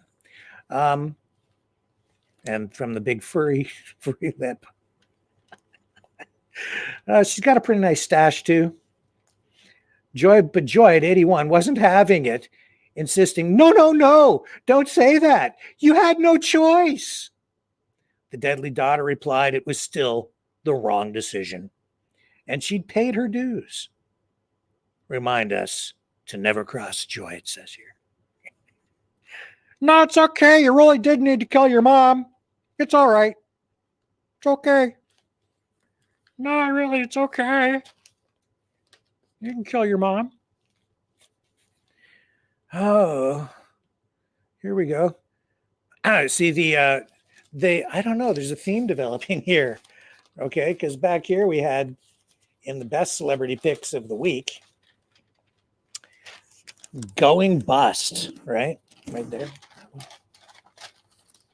Going bust. And then over here, this wasn't one of the best picks of the week, so they buried it back here in the middle of the globe.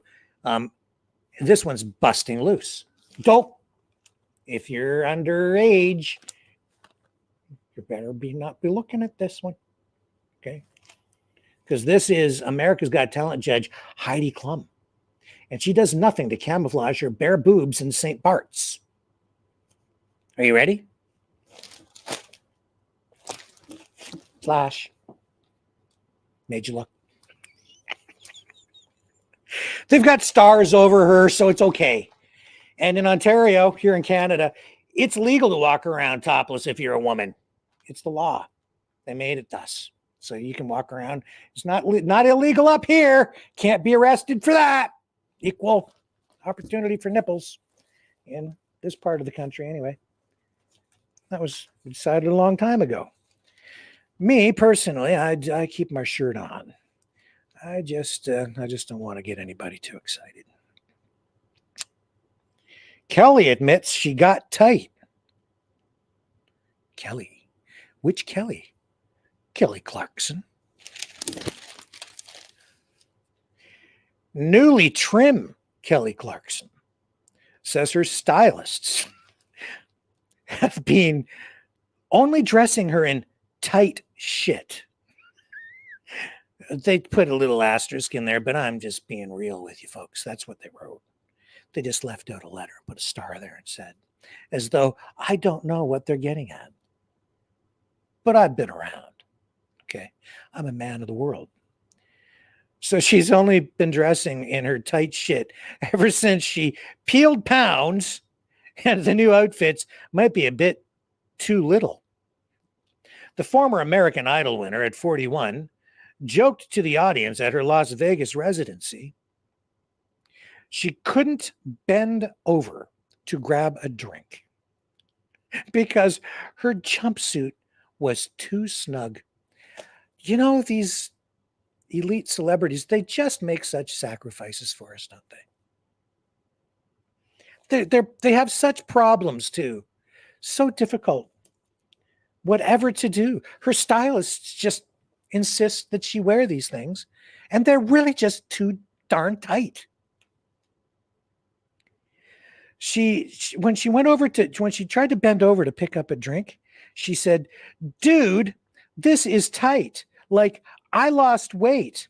And my styling team is like, "Let's get you into this tight shit," she told fans while not ripping a seam. As long as she just doesn't let one rip.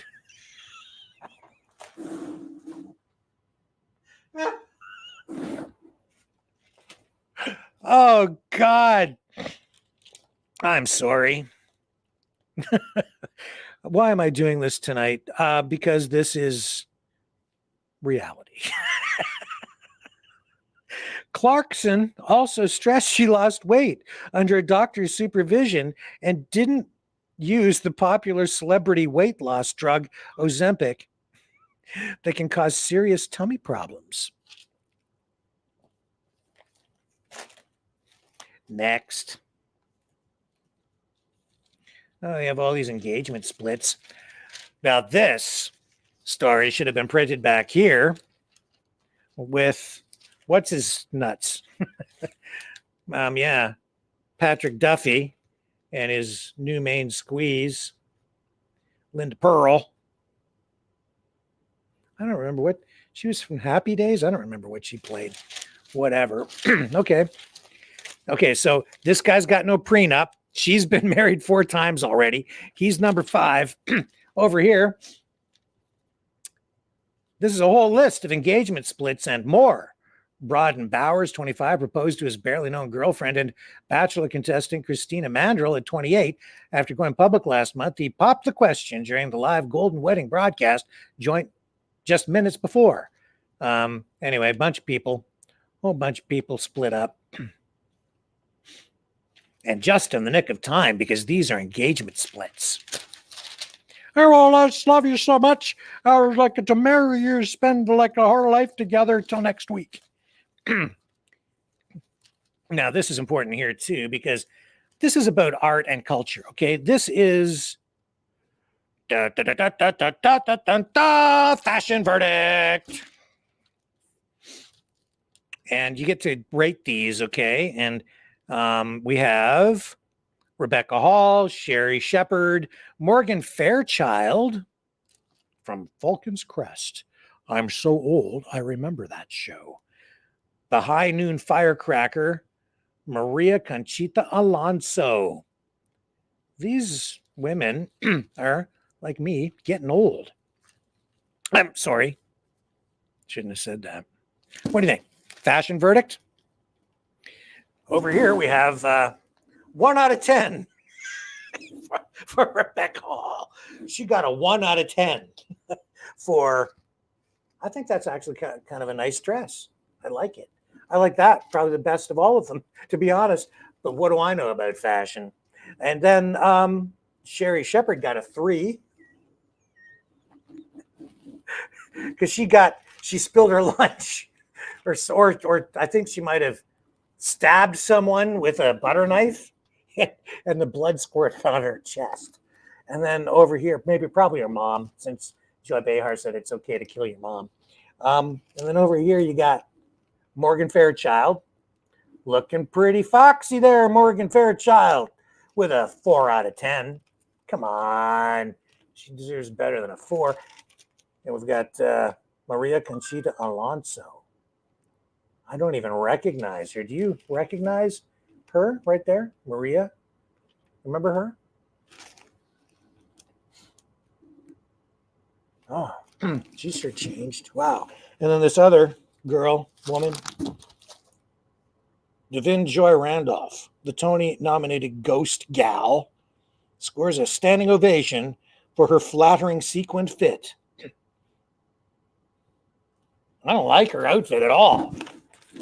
This one here, that's an 8 out of 10. An 8, right? Yeah, 8 out of 10. She got the highest score today. What is this, the Fashion Gong Show? I was watching the Gong Show the other day online. I forgot how bad that show was, man. It was terrible. Oh, man. That's the worst outfit of the bunch, like it's in reverse order. Rebecca Hall. Love you. Love your outfit, too. You're the best. I gave her a 1. How bad is that? The magazine that is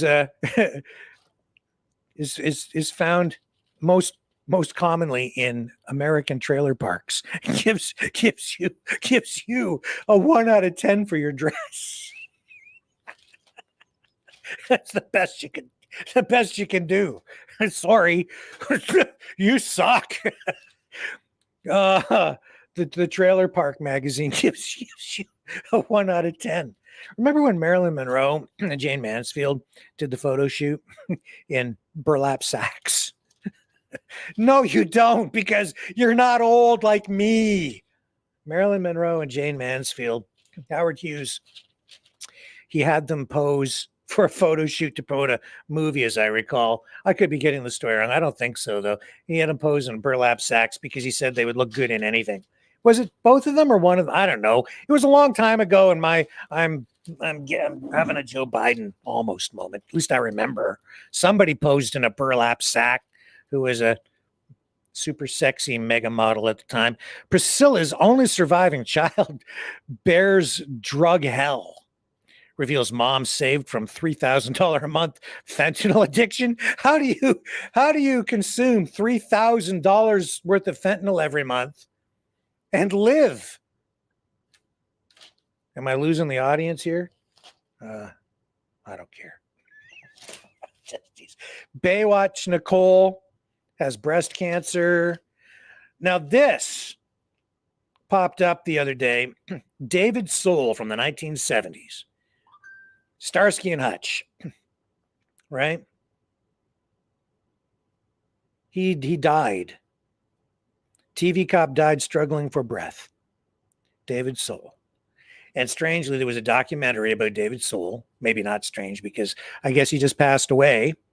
And I learned a few things about David Soul. He said that as a young lad, coming from kind of a sheltered upbringing, he went to Hollywood and sought fame and fortune and ended up selling himself because that's the underbelly of the entertainment world in Hollyweird. And you can find that documentary online, and he does talk about that. He was an adult technically at the time, but did sell himself for money in order to survive in Hollywood.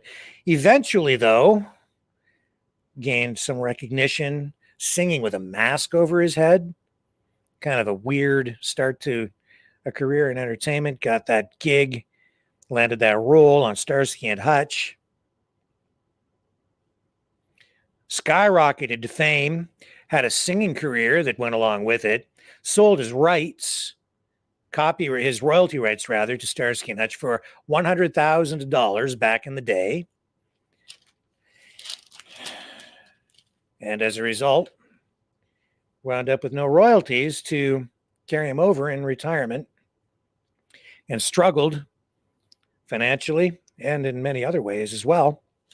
As you can see, his co-star pushing him there in a wheelchair, smoked 3 packs a day, got into his 80s, just recently died.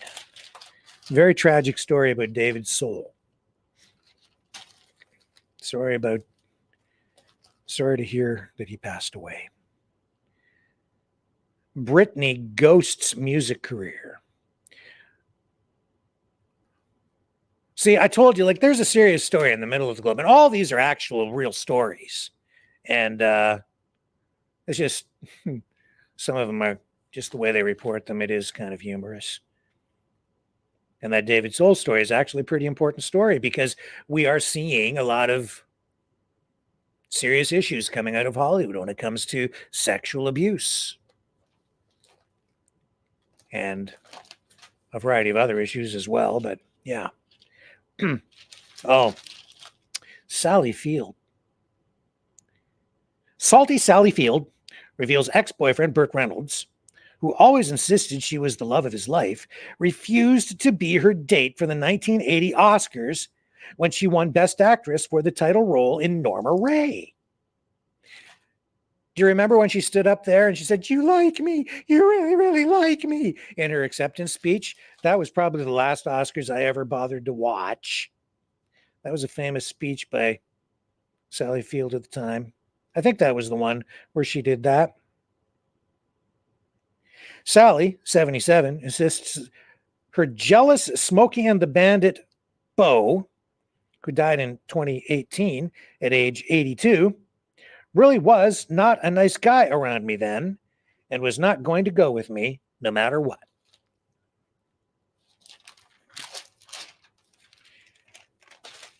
That was a long time ago, but whatever. I guess the story suits the demographic of the publication, which is aimed at someone like me. Wife killed in hammer slaughter. Okay. A heartless hubby has been charged with brutally bludgeoning his elderly wife to death with a hammer and dumping her body in a fire pit in their yard. Nashville resident Joseph Glynn, 70, confessed to the tool shed tragedy. Where do they come up with these phrases? Like they sit around a table and work on this together in a group or something? The tool shed tragedy. A Wes Craven horror film. And to lying to his wife's kids, telling them Jackie Glynn, 76, had left them because she was terminally ill, according to the DeKalb County Sheriff's Office. But Jackie's frantic children checked with the family doctor, who told them she had been right as rain. I don't know why they picked this murder, but anyway, whatever. Crazed con jumps judge. Hit with new charges after court meltdown. I think that's just kind of normal in the U.S. court system, isn't it? People kind of freak out all the time, attack each other, sort of like, I don't know, reality TV, Jerry Springer,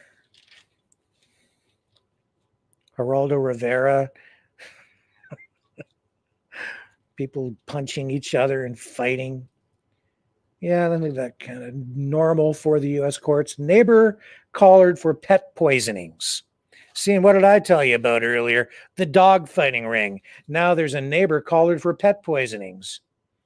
Heartless Florida nurse Pamisha Knighton murdered her neighbor's pets with pesticide, offing 2 cats, a pregnant chihuahua, and the pooches ate unborn puppies, lawmen bark.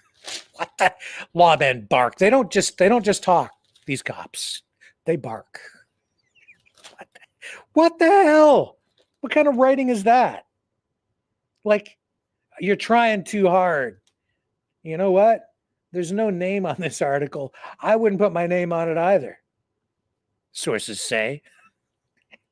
According to the Park County Sheriff's Office, Knight and 51 previously threatened to kill the critters if they kept straying into her Lakeland yard and finally made good on the promise. Yeah. Terrible thing. And you know, when I was a little kid, this is true too, and I don't mean to depress you, but I remember our family dog was poisoned by someone. Yeah. A beagle. My dad had this beautiful dog. Somebody, he kept it in a kennel out in the back, sometimes came in the house, and somebody poisoned the dog, killed it. Terrible. I don't remember a lot about it, but I remember my dad was pretty upset. We're back to Trump blackmail to pedophile pics, which may not exist. They cover, like, what kind of reporting is that? It's fact. You can believe this because right in here it says if they exist, way down here, but it says here he's blackmailed with pedophile pics. Must be true then. Oh, and then over here, because one time just ain't enough. On the next page, Trump blackmail scandal revealed. Soap star Nadia slipped through Epstein's claws. This is about Nadia Bjorlin, a former Days of Our Lives cast member who was approached by Jeffrey Epstein when she was 13, but she didn't bite. She didn't even bark. Brave farm cat saves dog from killer coyotes.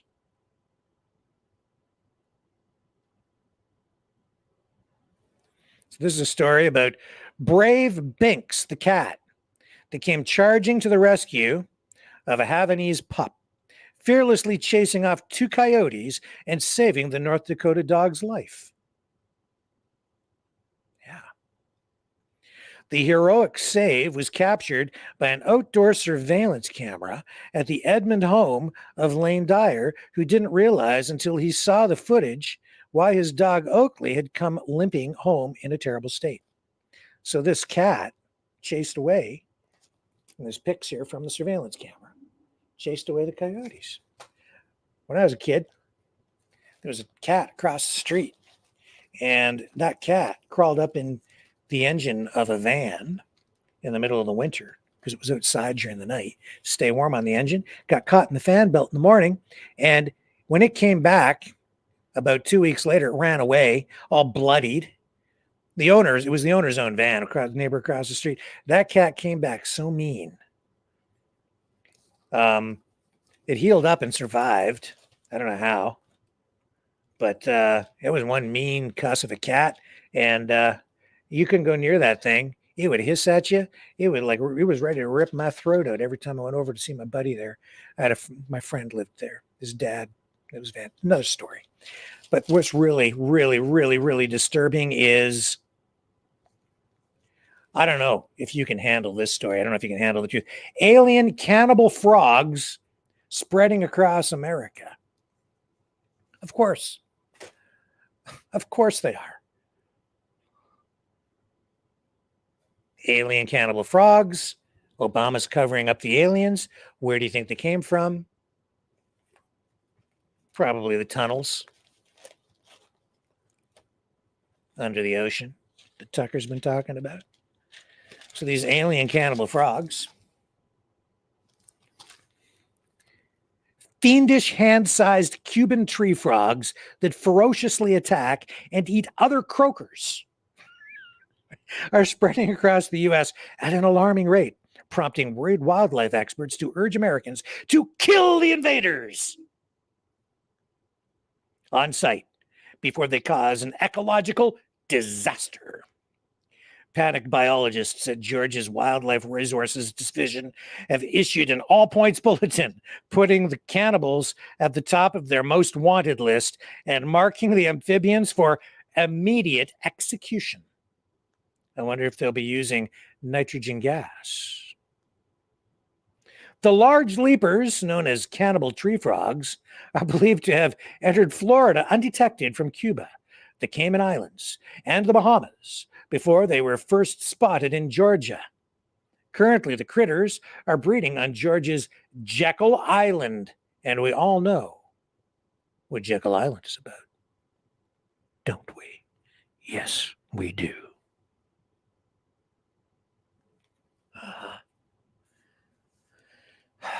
Of course they come from freaking Jekyll Island. They're breeding there. The alien cannibal tree frogs are breeding on Jekyll Island. They're probably descendants of the Rothschilds.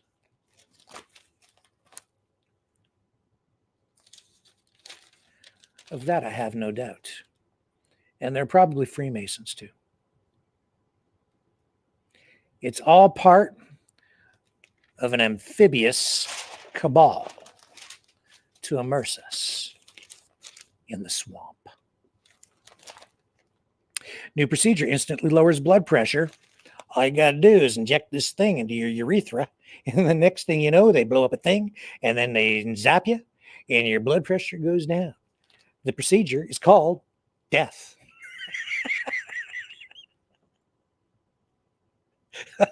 I shouldn't even be laughing, because in Canada, that's what they do. Jesus. Oh my God. Pot puts unborn in danger. Don't smoke weed when you're pregnant. Why not? It's supposed to be good for you. It's medicinal. Boys need HPV vax too. What? That's the thing. That's what made me buy this. Stories that make me go, what? Why do boys need the HPV vax?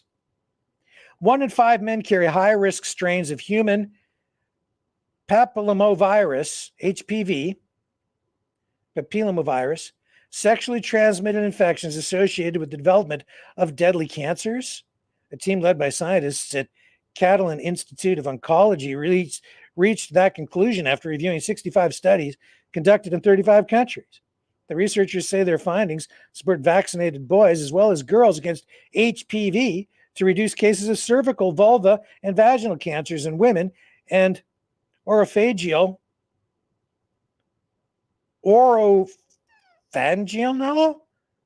and anal cancers. I can't pronounce that word. It's too medical for me. In both males and females. Well, I guess, it's probably because they put the tampons in the washrooms in Canada. Justin Trudeau did that. So instantly, boys need the HPV vax now. Was Lindbergh baby kidnapping a terrible hoax? New book claims pilot's son died during bizarre secret surgeries. Is nothing sacred?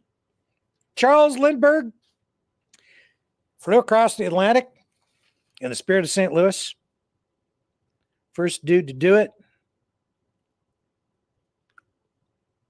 An American hero in that way. And now even the Charles Lindbergh story tainted by a conspiracy theory. Retired jurist and author Lise Perlman believes the first person to fly solo across the Atlantic was disappointed when his sickly son, Charles Jr., was born with an enlarged heart and oversized head. She says Lindbergh turned the 20-month-old child over to his pal, Nobel Prize-winning French scientist Dr. Alexis Carrel, for a series of untested surgeries to make the tyke a perfect physical specimen. Carrel believed in white superiority and weeding out weaklings who tainted the racial strain.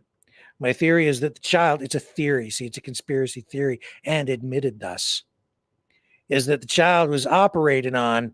Perlman says, we think at the very least that his carotid artery, didn't spell it right, and probably his thyroid were taken out. We think Charles Jr. died on the operating table. You know, the Charles Lindbergh baby kidnapping. Now, apparently, it's just a hoax. And Charles Lindbergh's child died under the knife of a white supremacist, Nazi eugenicist freakazoid doctor or something. I don't believe it. But you can if you want. Oh, free shipping on knit pants, 70% off. Gaga's beau eating his heart out. Packs on 35 pounds due to singer's home cooking. I had no idea that Lady Gaga was such a good cook. Lady Gaga is more than a sizzling pop star. She's also so hot in the kitchen, her beau, Michael Polanski, is whining that he's piled on 35 pounds from wolfing down her steamy home cooking. Oh, yeah, man. She cooks, and she is hot. She's so hot. She's steamy. The 37-year-old songstress, a.k.a. Stefani Germanata, and Polanski 46 had split in May. See, you split, but these two got back together. Now, there's a guy who could get married without a prenup for sure, because she's always going to come back to you, dude. She just cannot get enough of you, and you cannot get enough of her. Hot, steamy cooking. Squeals a source who shall remain unnamed. Stefani began getting cooking tips from her father, Joe, who owns the Joanne Trattoria Italian eatery in New York. She learned how to make homemade pasta from scratch and mouth-watering meals like aslago, stuffed gnocchi with vodka sauce and calamari and rigatoni. Blah, blah, blah, blah, blah. Now I'm hungry. I could go for some of your hot, steamy cooking, Gaga. Signs you have signs you have Neanderthal DNA. It's right here. That's the headline. This is news you need to know. Now extinct Neanderthals commingled with modern man about 60,000 years ago, leaving us with traits from the prehistoric folks. You know how you know if you have Neanderthal DNA? You go out for a walk, okay? And if when you come back, your knuckles are bleeding, you know they've been dragging. Smoking. Neanderthals lived long before tobacco use, but DNA that helped them adapt to new surroundings now increases the risk of nicotine addiction. Thick, straight hair. If you have thick, straight hair, you are a Neanderthal. Early riser. Vanderbilt University researchers found 16 variants associated with early rising in genomes from Neanderthals. If you have a big nose, you're a Neanderthal. And if you get COVID, you're a Neanderthal. And if you get tanned, you're a Neanderthal. Crossword puzzle. I can never waste my time. You can read this clock from across the room. It will only cost you 4 installments of $37.50, totaling $149.99 US for this beautiful clock that you can put on a table and then donate to Value Village later. And I'm pretty sure I saw one there for $7 the other day. But this one is from the Bradford Exchange, and it has artwork on it by some painter that I've never heard of before, Thomas Kincaid. But it wouldn't be like an original painting or anything. It's just printed on it, I think. So anyway, it's collectible, and you can read it. It says right here, read this clock from across the room. That's an order. Nobody tells me what to do. You read it. Brutal Blade Runner set free. Brutal Blade Runner Oscar Pistorius is a free man after the double amputee Olympic sprinter served only half his 13-year sentence for killing his gorgeous girlfriend in a jealous rage. See, they're cherry picking these murders. The mom one, then the woman, the wife that got bludgeoned to death with a hammer, and then this dude here, he killed his gorgeous girlfriend in a rage. South African slayer, 37, slunk out of the correction center protected by officials from protesters to live on the fortified estate of a wealthy, ultra-religious uncle outside Pretoria. Whatever. This here, though, is super cool. I want this. This is Frankenstein's Garage. This is from the Hamilton collection, and these are die-cast cars. And it's not from the Munsters. It's not from the Addams Family, but these are exclusive limited edition, handcrafted and painted with metallic finishes. New from artist Dave Akins. Pretty cool stuff. I kind of like it. And you know what I've got here? I have, since I'm trying to pay the bills, we have these Maverick news shirts, okay?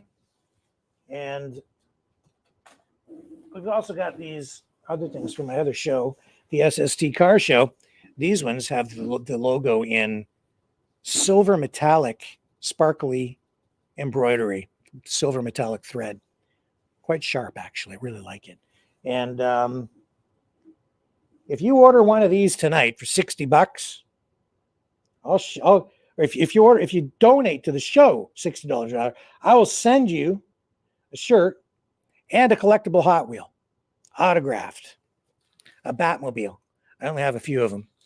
A 1/64th scale, Hot Wheel, Batmobile. There are a couple of different types.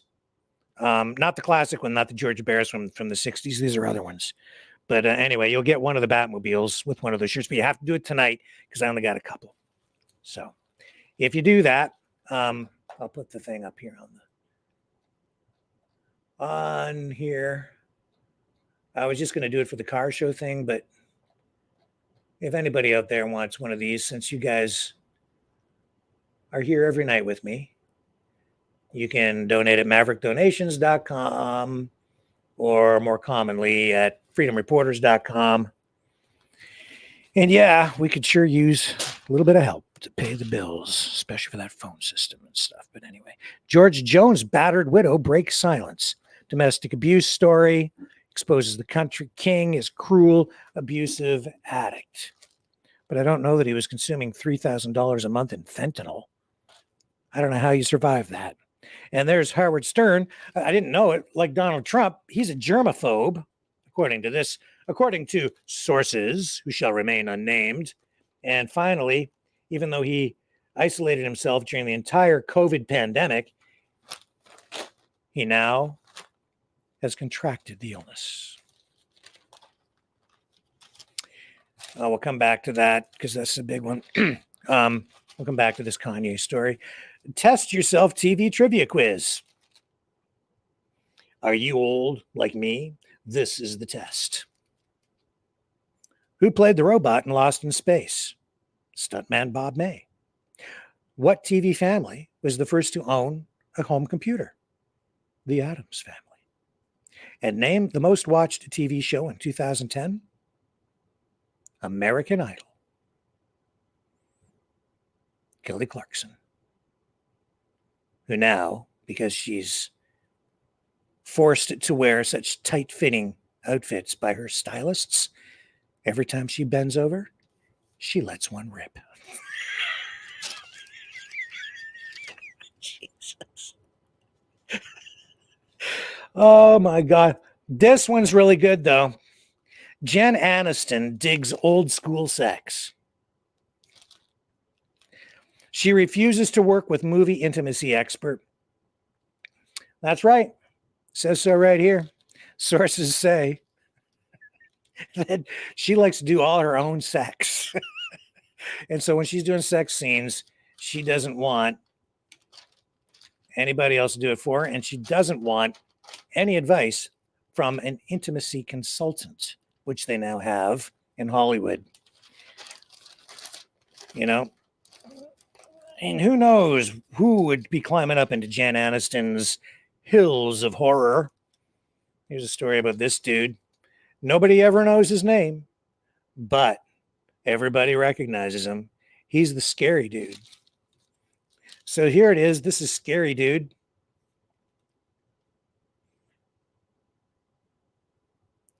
Michael Berryman is his real name, I guess. I saw him at a comic convention once. Anyway, they're talking about this, and it says here, after director Wes Craven made his debut with the latest house on the left, the last house on the left, rather, everyone wanted him to make another horror flick, so he looked up terrible things at the library and chose a Scottish cannibal legend, Cannibal Frogs, and a Cannibal Scary Dude as the basis for his 1977 horror fest, The Hills Have Eyes. But the shoot was as scary as the script, shot with a camera borrowed from a porno house. I wonder if Jen Aniston was there. The movie was made in the desert, where temperatures soared to 120 degrees and could have been fatal for star Michael Berryman, who was born with 26 birth defects, including no sweat glands. I had no idea. Bizarre but true. Pittsburgh residents Clayton and Carrie Law were in deep doo-doo when their pooch, Cecil, devoured $4,000 in cash. Cecil vomited up $1,500 before leaving a big cash deposit. The couple cleaned up the money before heading to the bank. The state capitol building in Jackson, Mississippi, is built on a dormant volcano that last erupted when dinosaurs were still roaming the planet. And Cecil had a big eruption too. And this woman is fit over 50. And because she's so fit, she just walks around in underwear all the time. Now back to Kanye West, which is a very relevant story tonight because he has dropped his new album, Vultures. And I have the lyrics to share with you in a moment. Fame whore, it says here. I didn't say it, Kanye. They're saying it here. Just take this thing down. You don't need to see that. Fame whore Kanye West continues to prove he's a self-serving creep by repeatedly doing and saying outrageous stuff so he can be in the limelight for all the wrong reasons. The vile stunts this slug has pulled over the past dozen years boggle the mind. But the latest, an 18-month stint as a vocal anti-Semite, seems to have finally sealed his fate. The January 12th release of his new Vultures album, containing the lyrics, "How I'm anti-Semitic, I just effed a Jewish bitch," has been postponed indefinitely, which apparently hits him where it hurts, in the wallet. So Kanye put out a message in Hebrew saying, "It was never my intention to hurt or disrespect, and I deeply regret any pain I may have caused," and insisting his future is dedicated to making amends and working toward promoting unity. Yeah, okay. Whatever, if you say so. But nobody's buying it or his records. Ever since the bipolar blowhard's music sales began fizzling in the late 2000s, he's turned to outrageous statements and antics to promote his songs, clothes, and businesses. He started off leaping on stage at the 2009 Video Music Awards, ripping the mic out of 19-year-old winner Taylor Swift's hands, who is now embroiled in a lesbian firestorm, and declaring Beyonce deserved the honor. I remember that. But that was just the beginning. A few years later, he declared the 400 years of slavery suffered by blacks was their choice, When the furor over that outrage died down, the 46-year-old buffoon zeroed in on Jews and even showed up at a Donald Trump-hosted dinner at Mar-a-Lago with buddy Nick Fuentes, a white nationalist and Holocaust denier. It's clear Kanye's hate-mongering is just to get attention, so he so desperately craves. Well, Straight Talk is done playing his game. After this issue, the evil worm will never appear on America's Most Honest Opinion page again. They're never, ever, ever going to put him on here again. I don't believe it. That's the Globe. I do have the lyrics for you to Kanye West's most controversial song from the Vultures album. Here it is. Let's put it up on the screen. Seems everybody's turning Nazi these days. What a time to be alive. Here it is. Here are the lyrics. All eyes is on me. Won't tell no lies, won't hold my tongue. Don't cry for me. I ain't going to read these because I don't want to say these words. I ain't into it. A lot of nastiness in here. Rap is kind of a nasty kind of thing, really, overall. I don't really listen to it. It makes me squirm. A lot of it. Maybe I'm just old-fashioned, but that's the way I feel. I'll play you just a very short clip from this Vultures tune, just so you can hear that little portion of this song that is the most controversial. This is Kanye West, and one of the reasons he is getting himself into hot water again. With the foolishness, how I'm anti-Semitic. I just fucked a Jewish bitch. I just fucked Scooter's bitch, and we ran her like. Okay. Welcome to January 26th, 2024. You know, the other thing that he's got going on here is a whole bunch of clothing associated and, merch that goes with this too. Let me see if I can find it for you. Maybe I took it down. Have you seen the Vultures logo?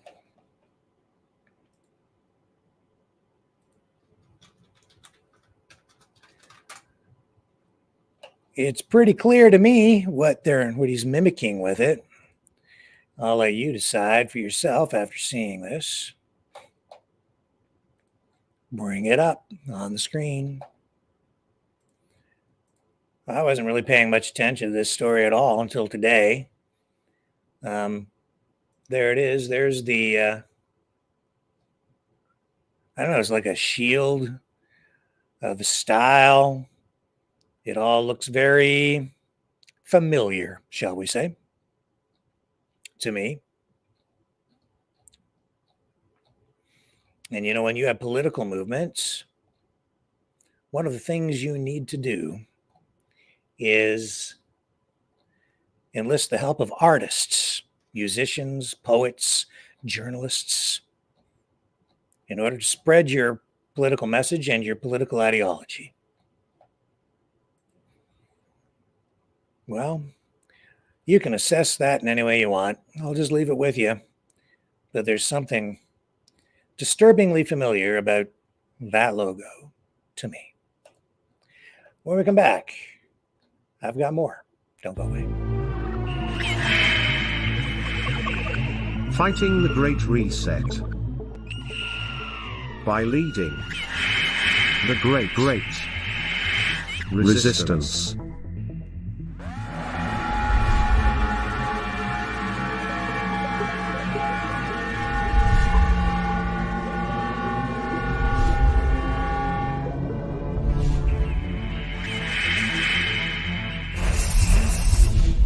Maverick News. The antivirus programs for your mind.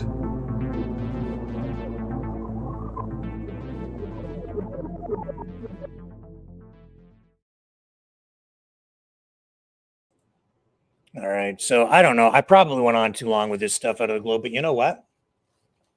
I wanted to do that tonight because I think this reflects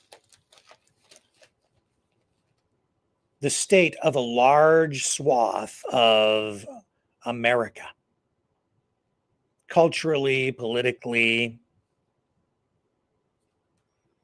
It's also it also speaks to the current state of media in the country, because it's exactly this kind of content that is weaving its way into the stories that people consume on a daily basis. It's because people are rushing, trying to survive as journalists. Media outlets are trying to survive, and they're going after clicks, man. And this stuff just keeps getting more and more sensational. The stories are becoming more and more polarizing. We've talked a bit about that on here. And, tonight, even, Gail sent me just something to sort of reference, just a post on X, the platform formerly known as Twitter, just from some independent journalist types like Glenn Greenwald, Simon Atiba. Here, I'll pull up this post and I'll show you what I'm getting at. Mainstream media is dying. We all know that, but it's dying a pretty quick death now, with Americans losing complete trust in the mainstream media. The New York Times lost $30 to $40 million in 2023, cutting 74 jobs. Washington Post lost 100 million, cutting 240 jobs. And this story just the other day, the LA Times just laid off 115 journalists, 22% of its newsroom. The Atlantic is still unable to turn a profit, and NBC just slashed 75 jobs. No, nobody is rejoicing over this, but when people lose trust in you, you can't keep doing the same thing and expect a different result. Meanwhile, although I'm still a bit below my target of reaching 30 million people daily, and then he's pumping his show at 10 a.m. Eastern time, my posts had already generated about 13 million views and nearly 30,000 comments today. Attachment below. He's kind of bragging. The day is still young, but it means people would rather read trustworthy individuals like me than those they have lost trust in, those who look down on them, disparage them daily, and ask for no feedback. Excuse me, you can watch the full episode of Glenn Greenwald on his Rumble channel below. Yeah, you can go watch that stuff. So, in this new digital age, this new social media age, this I would call post-mainstream media reality,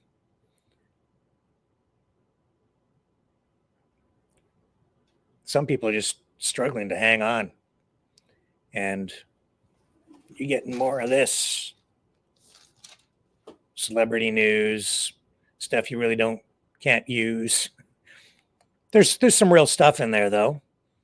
But, all this Epstein stuff, too, this Jeffrey Epstein stuff, there's some pretty serious stuff that has to be looked at here. But then there's also this stuff about Trump, and it's not substantiated. It's crappy journalism, because it's not journalism at all. They're just writing stuff to get people to look. Made you look. It's a car crash. It's for rubberneckers. Taylor's lesbian scandal explodes. Don't care. But it's funny. It is entertaining. Just, I don't know. Maybe I shouldn't have done that tonight.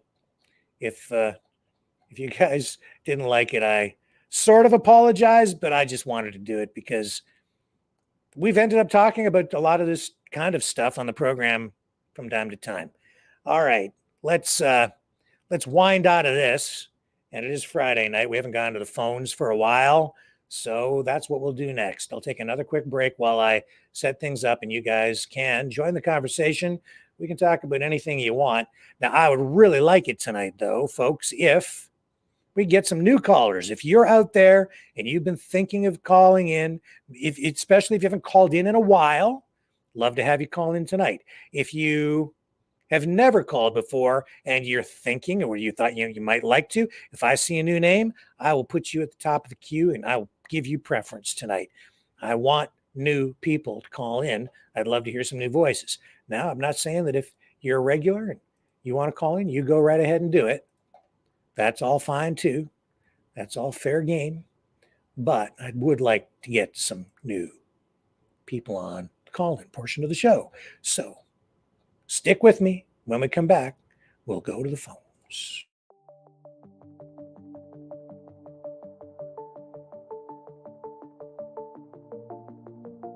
Greetings, brave Mavericks.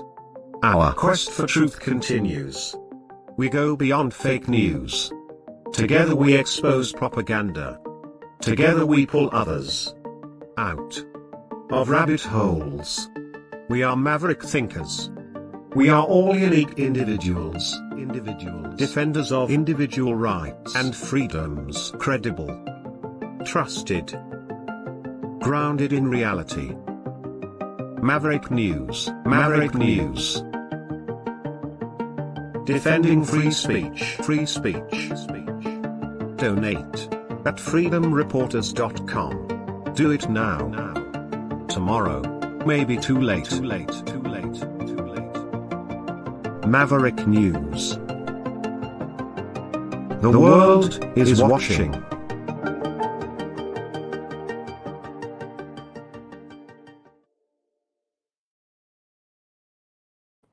All right, I am back. Phones are ready to rock. Here's the number.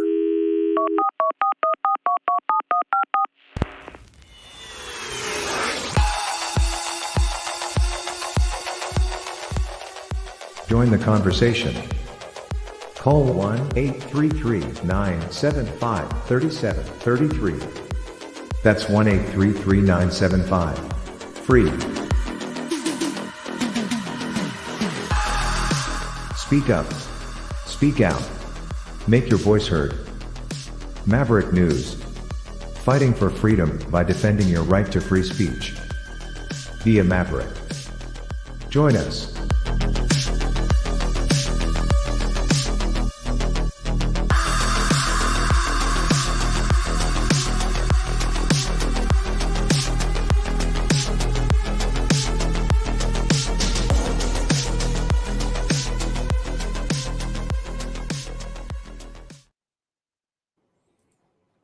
All right, and we are ready to go. I will put the number up on the screen.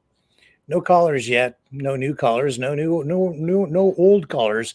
Didn't mean to scare away the regulars, but whatever. I'll take calls from anybody. I'm not afeared to talk to people. I am a little afeared of the bearded lady, Kim Kardashian, though. You can call at 1-833-975-3733. We can talk about the border crisis. We can talk about Tucker Carlson. We can talk about anything that your heart desires. Anything at all. That's what I'm here for. To explore the issues of the day. So I'll leave that up there, and I will be back right after this.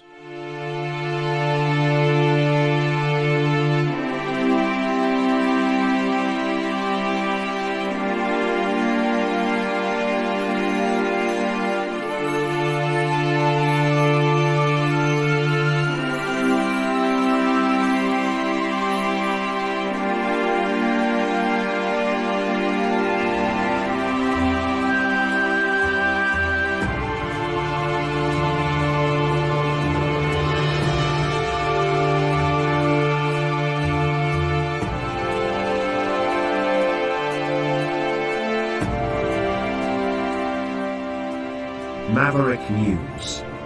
The world is watching.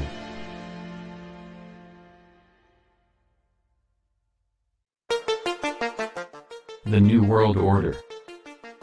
Government overreach. The Great Reset. Mainstream media lies.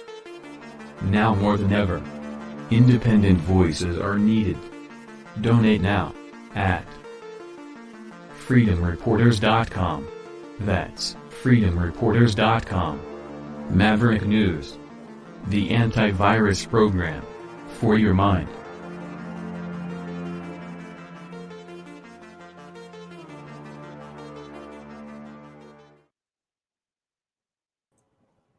Okay, let's take our first caller of the night.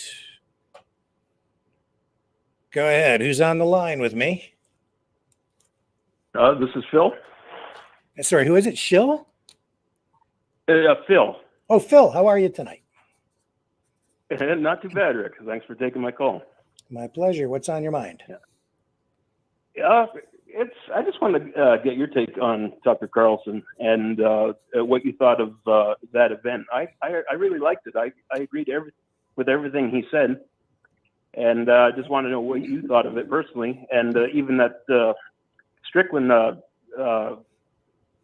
press conference that was at the UFC event in Toronto there. And I thought that was pretty good for them to say that. You think it was good for them to you liked what Strickland said, or that they let him say? Yeah, it's just I think it's the fact that he actually said it, and it's just kind of weird how you get Americans coming over here kind of doing what we should be doing. Like, this is something that we should be doing as Canadians, if you know what I mean. Yeah. I have to admit that, what Sean Strickland said, I didn't really entirely agree with everything that he said. Some of it I appreciated. I appreciated that he was candid. I liked the way he pushed back against Trudeau. I don't think that he and I would align on some issues.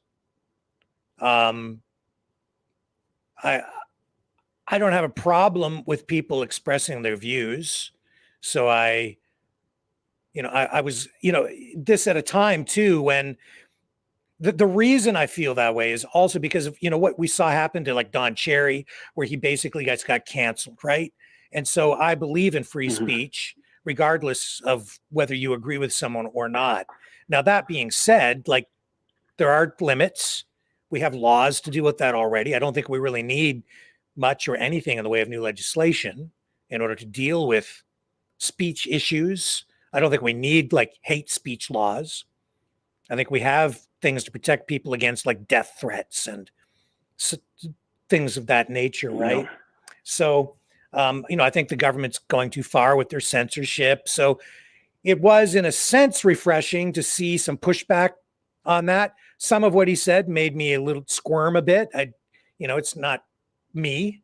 I don't personally talk like that, but I get it. As for Tucker Carlson, I didn't go to the event, obviously. I'm in another part of the country.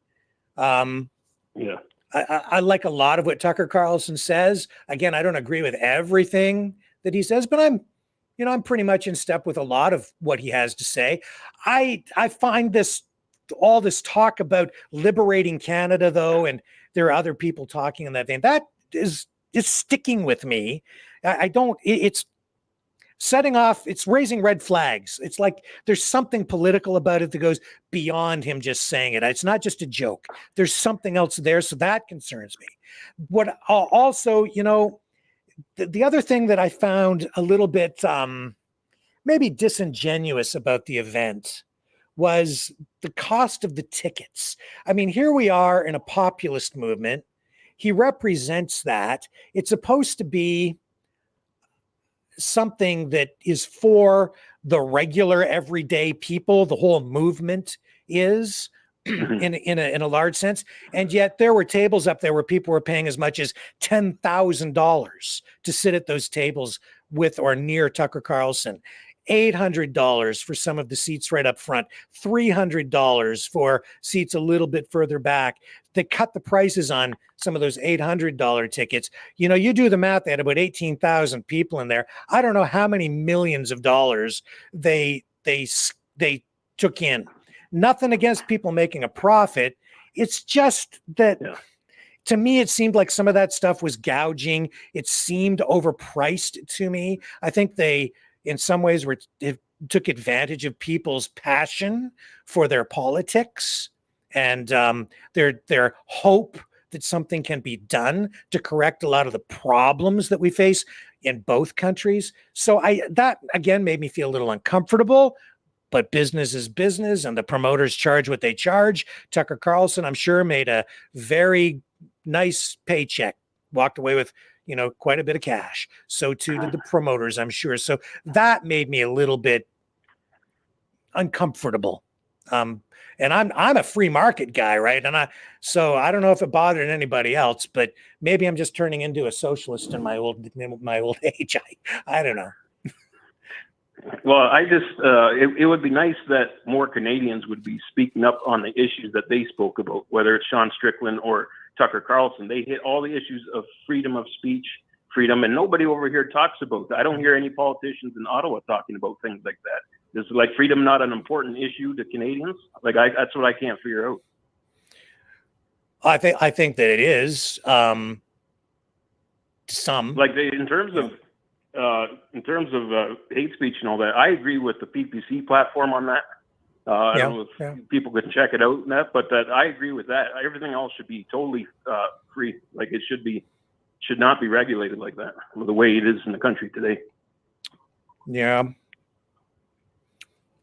Yeah, I mean, I also see that the negative side of it on Twitter now, because there is a lot of information out there that is fabricated, it's fake. I don't think that really constitutes free speech when people are outright like making stuff up, even generating images or videos with artificial intelligence and then trying to pass it off as real. I stuff like that does bother me as a journalist because it's designed to manipulate people, and I think that's malicious. So I don't think that should qualify as free speech if you're intentionally. It's like false advertising. That's illegal, right? You can't sell somebody a car and misrepresent it as, you can't sell somebody a Sunfire and advertise it as a Lamborghini. Or even spreading propaganda and things like that. I mean, that would be a similar thing as well. Yeah. But, so those kinds of issues. But at the same time, as I've said before, I'd rather have the chaos because it tells me that we still have some degree of free speech here than have censorship and just feel better about it. I'd rather feel worse and know that we've got some degree of free speech. So you have to take the bad with the good, right? Yeah. What did you think? Also, what Tucker said about guns being weapons of self-defense, and that's a right. I agreed 100% with that. I don't know what you thought about that, but. Well, I mean, if you look at it just from a legal standpoint, the laws here in Canada are much different. The public's attitude in general in Canada, through I think media conditioning, is much different here overall. I would like to see more freedom on that front as well, because we still have a lot of people who live in rural areas and they need them for hunting and pest control. And they're a tool really for a lot of people. And I think people should have the freedom to defend themselves. So I'm in that camp as well.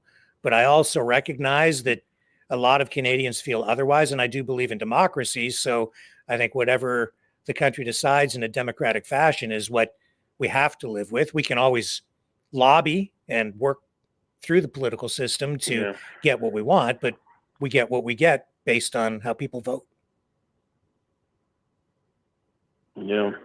Well, it's just, it's strange though that I don't hear much from the Conservatives on freedom issues and all that. And it's kind of disappointing. I think Pierre Poilievre is kind of pragmatic that way, and the Conservatives do have a progressive element that is strong within the party. And I've said that the party has really been infiltrated by liberals, where they try to control the party. You saw that during the leadership race, right, where you saw actual liberals like Jean Charest in there trying to win the leadership. And if he had been the leader, you'd have another liberal party. And there are a lot of liberals, progressives in the party itself. So. Exactly. It's just nice to see Poilievre kind of taking it back to the Harper side, which is the more conservative side, which is, the Reform Party element, the old Canadian alliance then came from that. But it's that reform Western Canada element that I think is now asserting more of its influence on the party. And I think that's a healthy thing for Canada and a good thing for Western Canada, especially too. Yeah, well, it looks like they have the best chance of getting in whenever we have an election and all that. I'm just hoping that they're going to, maybe withdraw us from these globalist agreements that our country's tied up to, because I think that's at the root of our problems here. I agree with that too. And the government can do it. It's not like they can't withdraw. They certainly can. There's nothing that says we can't. Just to tear up those agreements and bring sovereignty home and freedom. Yeah, exactly. Yeah, I agree with that. You can't have freedom without sovereignty. Exactly. Yeah. Well, yeah. All right, then. I think that's all I wanted to talk about. So. Excellent. Well, great call. I really appreciate you phoning in. Yeah. Okay. Thanks, Rick. Thank you. All right. Call back anytime, my friend. Talk to you later. Okay. Thank you. Okay. Let's go to our next caller. Who do we have on the line now? Hello, Rick. Hi. Who's this? How are you? It's Paul here. Hi. How are you? I'm can you hear me? I can. Go ahead. Okay. Well, this border crisis stuff, I find it, I've been reading, I'm taking everything with a grain of salt, but I could see something of this stuff turning into another January 6th stuff. A little bit different though, because hello, Maverick troops. Yeah. This could end up being quite a bit different though. They're not at like the state capitol or in Washington, whatever they do down there. Yeah. It's not, but I don't know, man. You can have a clash between state and federal forces. Like and now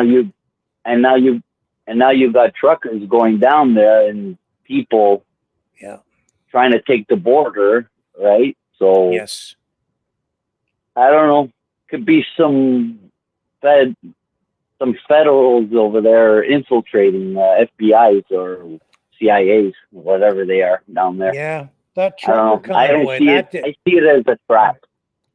That trucker convoy heading down there, started hearing about that a few days ago, and that seems to have some momentum. And I know the one guy, I can't remember his name, one of the organizers or one of the head people. He was on. Yeah, those were the truckers that were doing that coast to coast. Yeah, those were one of the truckers that were doing that coast to coast, traveling the United States on the convoy there. Right. Well, now they're heading back down there with 700 trucks, so they say, but take it with a grain of salt. Yeah, I need to see, real evidence or video of that to know it's true, right? So, and that people's convoy that they ran in the U.S. before, that really fizzled out. That didn't really amount to much. They weren't very effective, and they drove around in circles and drove back and forth across the country, and it turned into a kind of a circus, No lack of trying, but it just didn't pan out. You just got to sit back and wait and pray nothing really severe happens between the states over there, like between the federal cops and National Guards. It could be a shootout. Who knows? I sure hope not. But yeah, I mean, tensions are running high, right? Oh yeah, big time. Well, let's all send prayers to Pam. Hopefully she gets all better and see her in the chat. Yes. Yeah, I hope so too. Thank you very much for the call tonight, Paul. I really appreciate it. No problem. Get to your next caller. Have a good night. Okay, sir. You have a great night. Okay, John, you're on the air, my friend. You go ahead. What's going on? Friday. Happy Friday, Rick. Friday. Tomorrow's the Royal Rumble. Can't wait for that one. Let me turn off this phone. The Royal Rumble tomorrow. I always watch that. Yeah, that's a lot of fun. It's humorous. Anyhow, here the other day, a big jet what was it? A jet O-liner had to land because someone farted on it, or someone put a stink bomb. I mean, it was the smell was so bad that the plane had to land full of people. I didn't see that one I didn't see that one in the Globe tonight. Was it in the Globe? Probably won't be in the Globe. I don't know where I seen it on TV actually. Well, then you can absolutely believe it then. Yeah. Yeah. I'm sure it's true. Oh yeah. But I wouldn't that's a good one though. Get a nice, the stink bombs. I used to back in school we used to let those stink bombs all you used to buy these stink bombs and these smell like rotten eggs, really bad, man. Yeah. We used to set them off in classrooms and stuff. funny as hell, man. A lot of sulfur in there. Mm-hmm. Yeah. Yeah. Maybe that's what it was. But anyways. There was another one I was reading. The Pentagon. They said most of the UFO sightings are secret military crafts. Could be. That would make sense. Yeah. That makes the most that sense. Yeah. Secret experimental aircraft. They don't want to tell you about it because they don't want, other countries to find out what they're working on.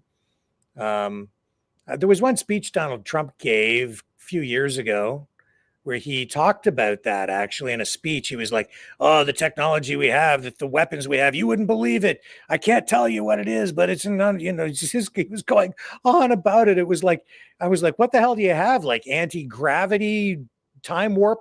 I mean, it sounded like it was that heavy duty, like whatever it is they've got some pretty powerful stuff that we just don't know about. So that makes the most sense to me. Not little green men so much. That stuff. That makes sense. I was talking to Trump, and I told him that Russia's got the most powerful military in the world, and he said, "No, the States is." I says, "Russia's got subs that the States don't have." He says, "No, we got better subs." But I don't know. This is when he got elected about 5-6 years ago. You're telling me like you talked to Donald Trump yourself? Oh yeah. I used to talk to him all the time. What do you mean? When? How? Like where did you talk to him? We used to text each other, and he always tried to get me to go to Florida there, but I didn't want to go. You used to text with Donald Trump. Oh yeah, I used to talk to him like on a regular basis. Yes, like I said, this was like before he won the election way back. Okay, that was back then, eh? And how did you get his I used number? to give him tips. Text. How did you get the number to text him? I don't know. How did I get the number to text him? That's a good one. It was online. I went to his name. He's got an email address, and I started sending him emails and text messages, and he was replying back then. He doesn't do it no more. Now, I know a friend. He lives in Florida. He works for Trump. He does security for him in Mar-a-Lago. Mm-hmm. And he says Trump doesn't text anymore. Someone else does it for him. Because he got so much trouble doing it, eh? That's what he's telling me. Yeah. But, I can't keep up with my email and texting and stuff, so I don't know how he can. That's probably another reason, too. He's probably getting bombarded, eh? Oh, yeah. But back then, oh, Christ. I used to send him so many videos of Rob Ford, his campaign. I used to go to all his rallies, Doug Ford's rallies. Yeah. I liked Rob Ford. So Rob Ford, yeah, he liked me too. I gave him. He was a big football nut. I gave him a Eagles helmet. Yeah, because he collected helmets. Oh yeah. But he got me in his campaign. He was giving me all kinds of free gifts, and I got so much swagger from the guy, cups and all kinds of shit the guy was giving away. Like he just gave us that for helping him out with the election. but I was sending him all these videos of his rallies. Yeah.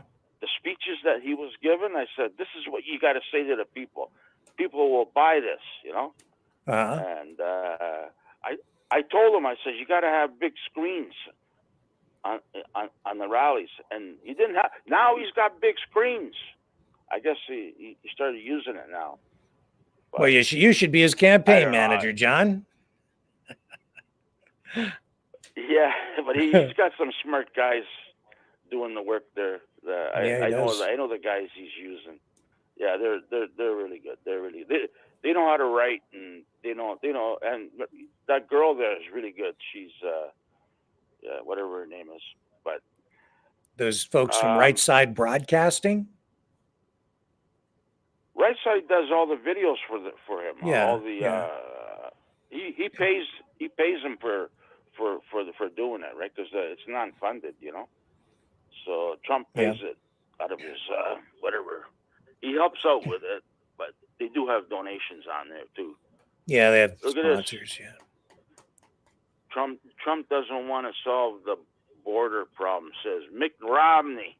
That guy's a dick, eh? Rick Romney. Mitt Romney, yeah. You know, his dad used to be the president of American Motors Corporation, the Romneys. Yeah, there's another family with a history in Americana. Yeah. Yeah, that's where he comes from. Money, money, money. Yeah. Look at this headline. Britain has insured over $120 billion worth of Russian oil despite sanctions. So Britain is buying $120 billion of Russian oil off them. Isn't it crooked? You know? They're sanctioning Russia, but that's why Russia's doing so good. Everybody's buying oil off them. Everything just seems to be going Russia's way, doesn't it? Isn't that amazing? Why am I not surprised? Look at that. Britain, 120 for Britain, India. You got China. There was another one there. North Korea. I was reading. Yeah. Funny. North Korea. They sold out. They had a 4-day vacation in North Korea, and they sold out. There was another. I don't know where I was reading that, but they sold out of what? Probably one of those papers. A 4-day vacation in North Korea with Kim Jong-un. Oh, I see. I see. So you could buy a vacation to North Korea to hang out with Kim Jong-un. 4-day vacation. They couldn't keep up. They sold right out. Really? Yeah. Yep. Well, I don't know. I'd go there. I'd go to North Korea.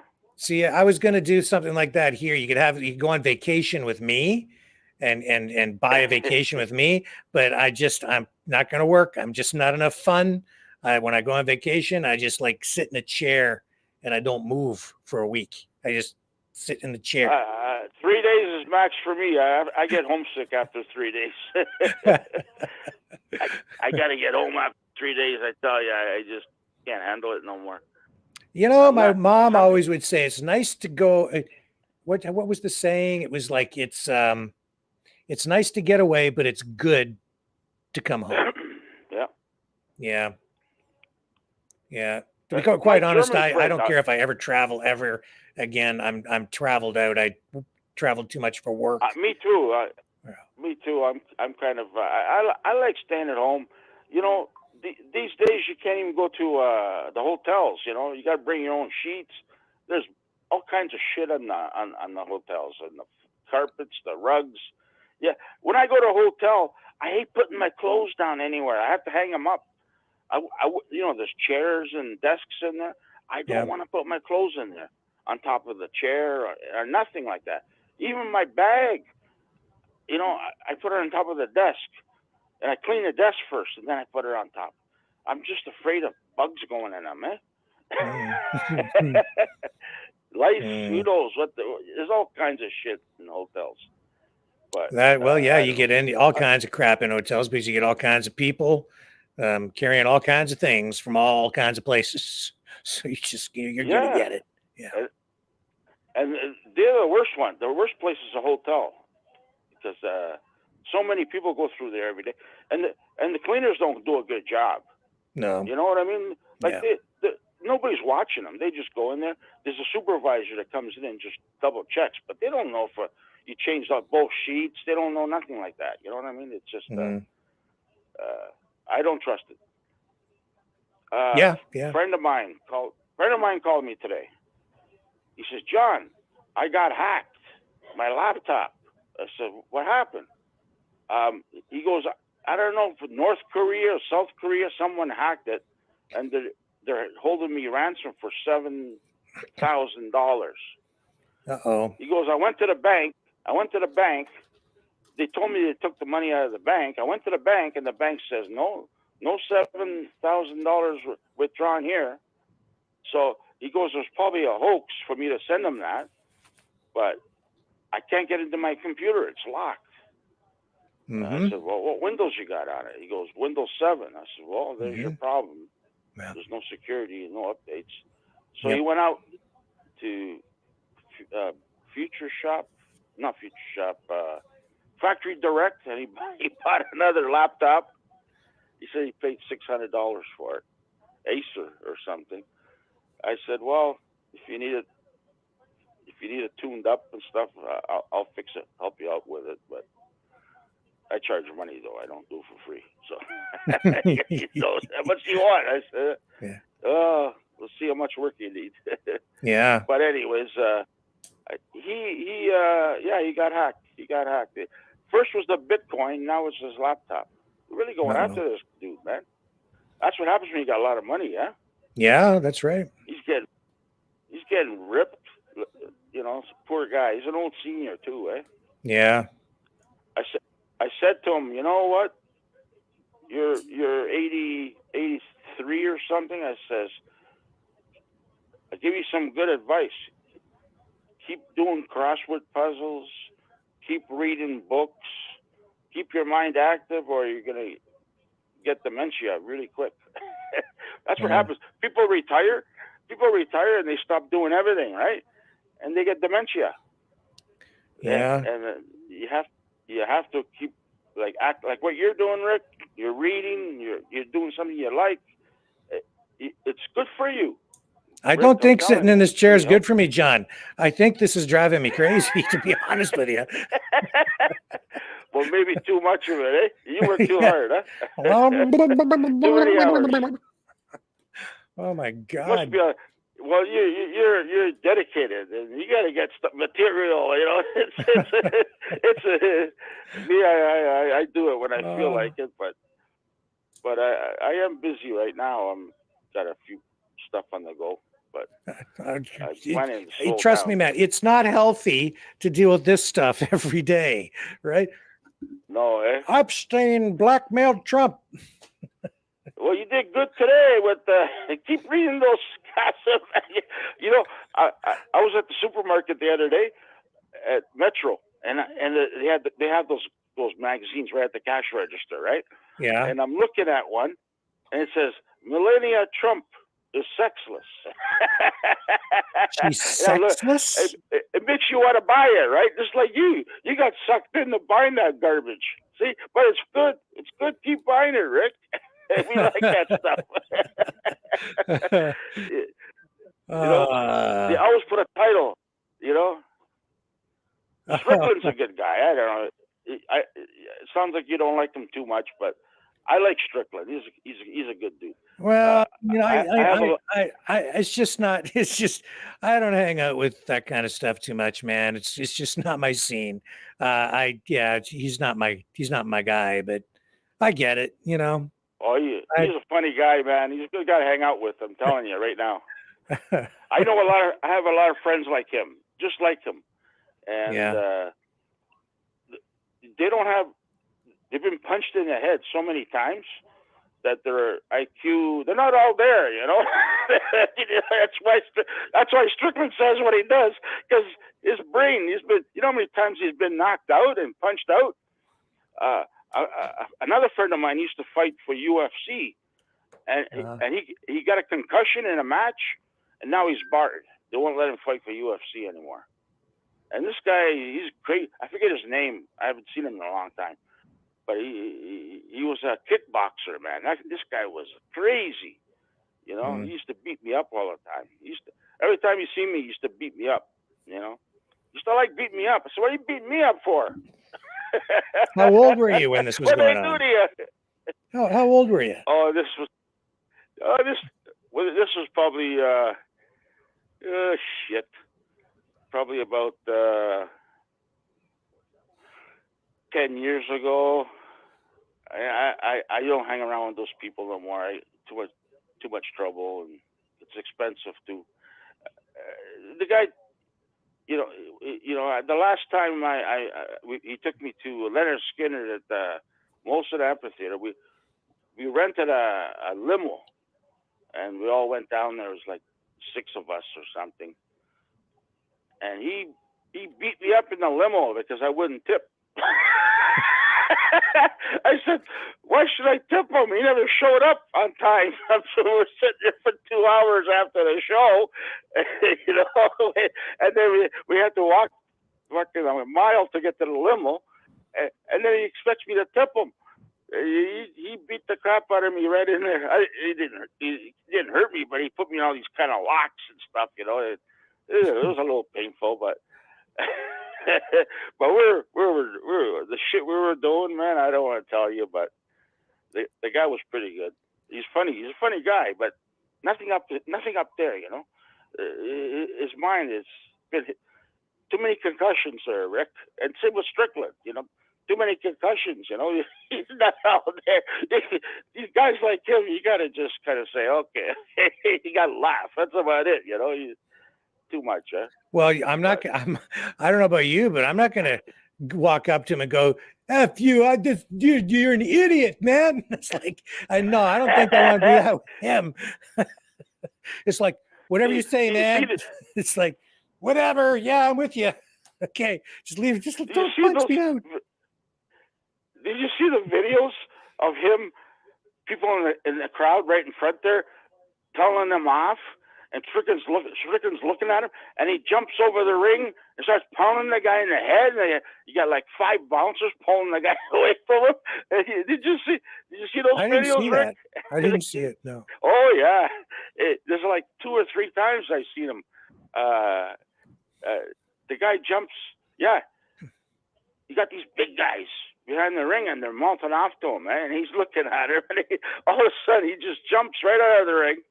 Gets on the wires, jumps out, and starts pounding the guy, just pounding him, and security comes over and rips him apart.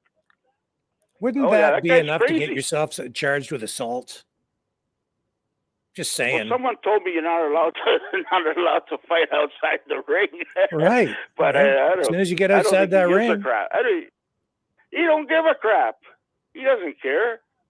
Yeah, obviously, man. He doesn't care. Yeah, I sent you money for a shirt. I don't know if you got it. Oh, no, I haven't received that. No, I haven't been to the mail. No, okay. Well, a few days. So thank you. Yeah. Just I don't know what kind of shirt you're gonna send me, but I will make it a nice one. Hoodie. Yeah. Well, just remember, 2X. I don't like to tuck the shirts in. Mm-hmm. I got to go to a wedding in March or April. I don't know.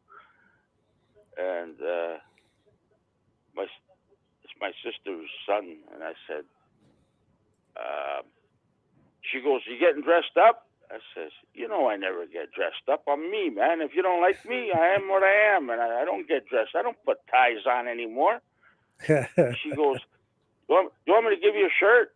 I says, no, I don't do that for anybody. I said, I go with, I'm going to wear jeans, yeah, a shirt, and that's it. Just a golf shirt, whatever. I just said, wear your Maverick news shirt, man. Listen, I've got calls stacked up That's here, it. John, so I better run Yeah. because I promised to put some of these new people up top, and I've got a bunch of people stacked Okay. up here. So Have thank a good you, night. sir. Have a good weekend. Yes, you too. Take care. All right, here's Richard, I believe. How are you tonight? Oh, Rick, I'm doing good. Can you hear me, Rick? I can. Go ahead. Okay, perfect.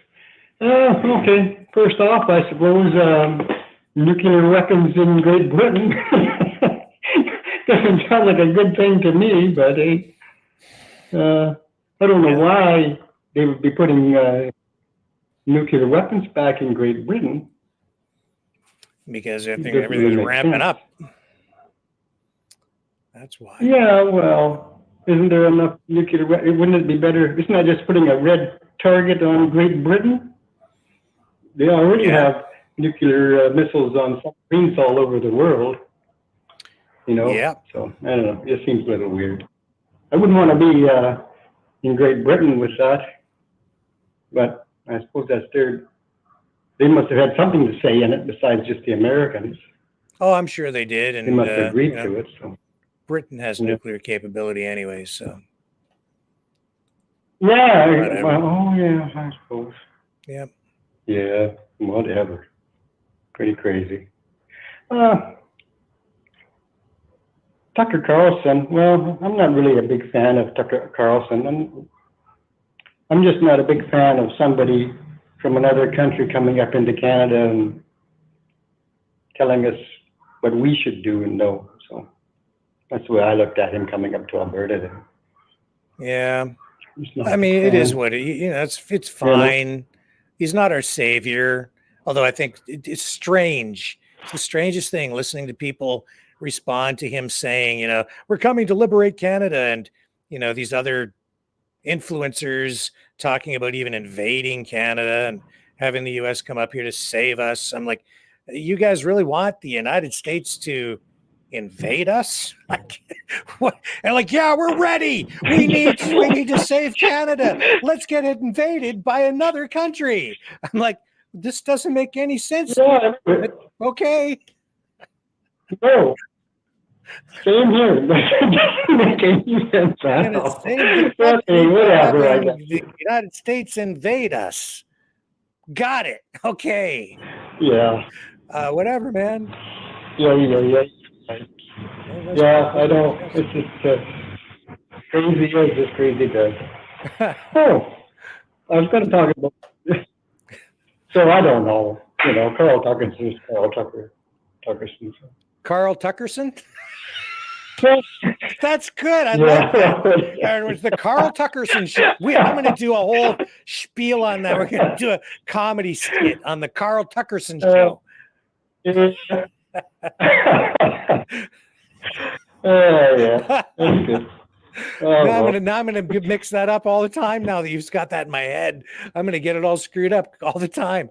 What do you think of Carl Tuckerson? That's funny. Yeah. At least the Premier of Alberta got some good publicity out of it anyway. So. I think the bad publicity she got was good publicity. Yeah, I think so too. Yeah, well, yeah. No such thing as bad publicity. Yeah. Yeah, in this case, that's true. What was the other thing? Oh, yeah. The southern border. That's another kerfuffle down there, eh? Oh, my goodness. Things are coming to a head. A few times. And, Texas. Oh, moly. Like, what's Biden thinking? You can't have the federal. Would that be the National Guard against the against state? I don't know, man. Like, I don't know what the laws are. I don't know how they're written, right? So this is U.S. and federal law versus state law, constitutional issues, jurisdiction. It gets complicated. It sure does, because the states down there have a lot of power. That the governors of the states have a lot of power down there. So Yes, they do. And what you're also talking about is the international border, right? So really, who controls the border into Texas? Is it just the federal government, or I don't know what the law. I don't know enough about the law down there to comment intelligently. There's the Texas Rangers patrolling it, plus they have the federal police patrolling it. So I don't know. And they've got the National Guard. That's a real kerfuffle. Sure is. So anyway, that's going to be interesting to watch because I'm in Guatemala right now, and there's still lots of people going through Guatemala heading for the States. I see them every day. So yes. It's quite the deal. Another thing. Yeah, go ahead. You haven't mentioned it on your show, but did you hear about the plane crash coming out of Fort Smith going to the Caddy Diamond mine with the workers that were killed? No. Has that been on your radar? No. Yeah, there was a plane going from Fort Smith to the Caddy Diamond mine, and it crashed, and four people were killed and one was injured.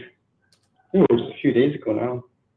There hasn't been much play on it, but I was a miner for 27 some odd years, so it come up in all my feeds. But oh yeah, I see here that it happened Tuesday. 6 people died. Yeah, 6 people died. They're all dead then.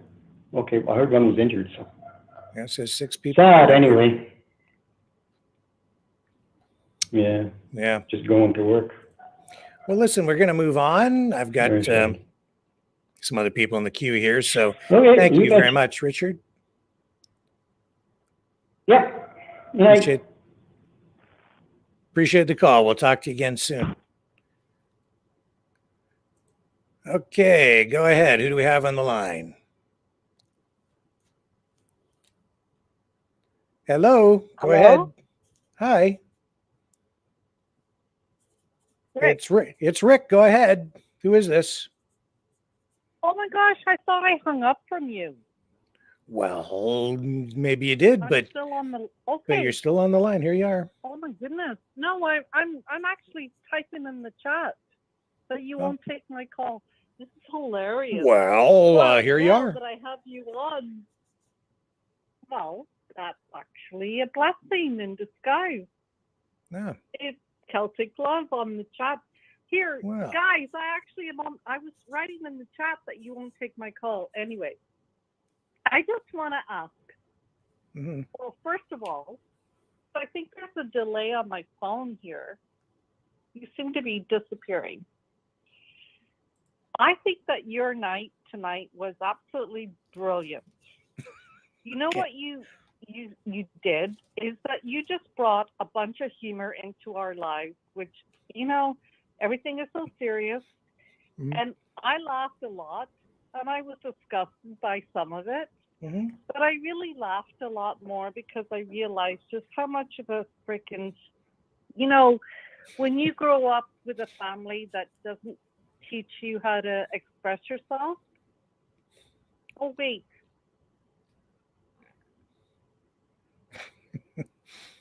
Are you still there? Or did I lose you? Oh, I couldn't hear you. I was talking over you, I think.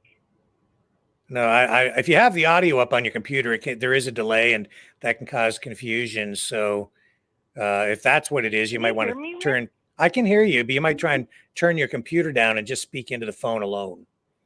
And I don't have a computer. I'm on my cell phone. Oh, you know what it is you're probably running the show through the phone while you're talking on the phone. Yeah.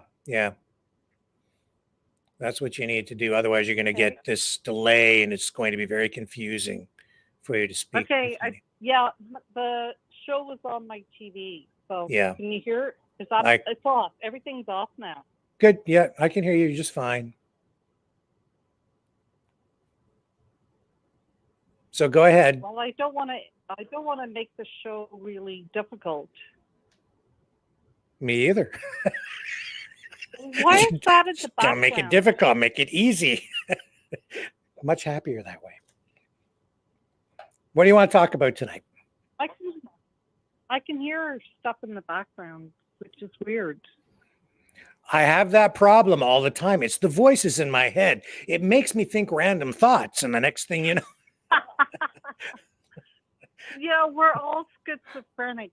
Anyways, I wanted to find, did you see the, I wonder, is there something on my cell phone that I kept open? Because there's an echo and everything. I don't know, but why don't we just try to work around that and just go ahead and talk about whatever you want to talk about. I'll speak less, you speak more. Yeah, I Maybe want that to will ask help. you. Okay. Did you see when Trump's lawyer came out at the courthouse? Because I caught the show late tonight. Did you see when she came out, you know, the female lawyer, the really pretty girl? Mm-hmm. When she came out of the courthouse tonight, did you see that? No, I had too much to absorb. I got only the written versions of the stories. I didn't get to see the videos. Well, I caught it on CNN, which was really interesting because CNN typically does not show that kind of stuff. They haven't repeated it, but I have a couple of TVs around me because I want to watch what's going on. And I saw her, she came out and she spoke, and she was so angry, and she was like filled with this empowerment about her, right? So after she spoke, I actually recorded it on well, I didn't get the beginning because I didn't capture, but I caught most of her talk outside the courtroom with my cell phone on my TV because I was empowered by what she was saying. Mm-hmm. And then I kind of sat back and I realized, like, is she now being played? Because this is all a big, it's just a drama queen thing. Like, why on earth is he paying her $86 million now? Because 83, I think is what, yeah. Or 83, like 80,000, whatever. Like, it's ridiculous. Like, why has this gone to this level? It doesn't make any sense in a normal human being's mind.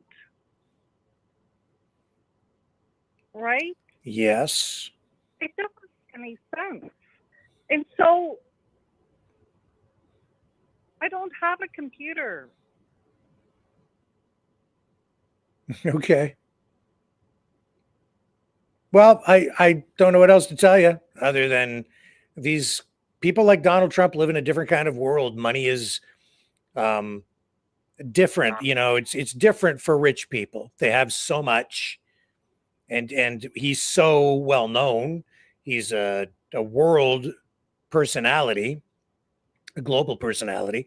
So I guess they must look at it in terms of scope, right? When he defames somebody in their eyes, he's doing it globally. So the payout has to be that much bigger because it isn't like it doesn't just affect someone at a local level, it's all around the world. So the impact is much greater. I don't know, but to me, it's a political thing. All of this lawfare is political.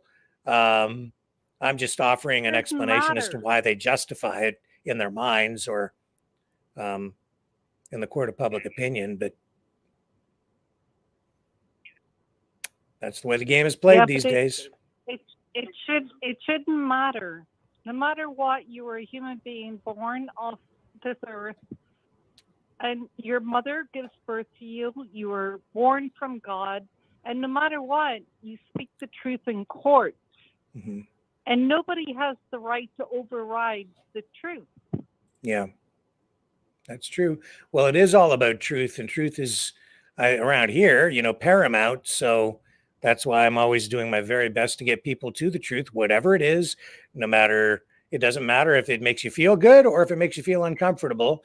I'm just really just trying to get to the truth about these things and help everybody get there. And some of the truth that you need, what we all need to do as Canadians is to grab some balls, like to really grow some big kahutas.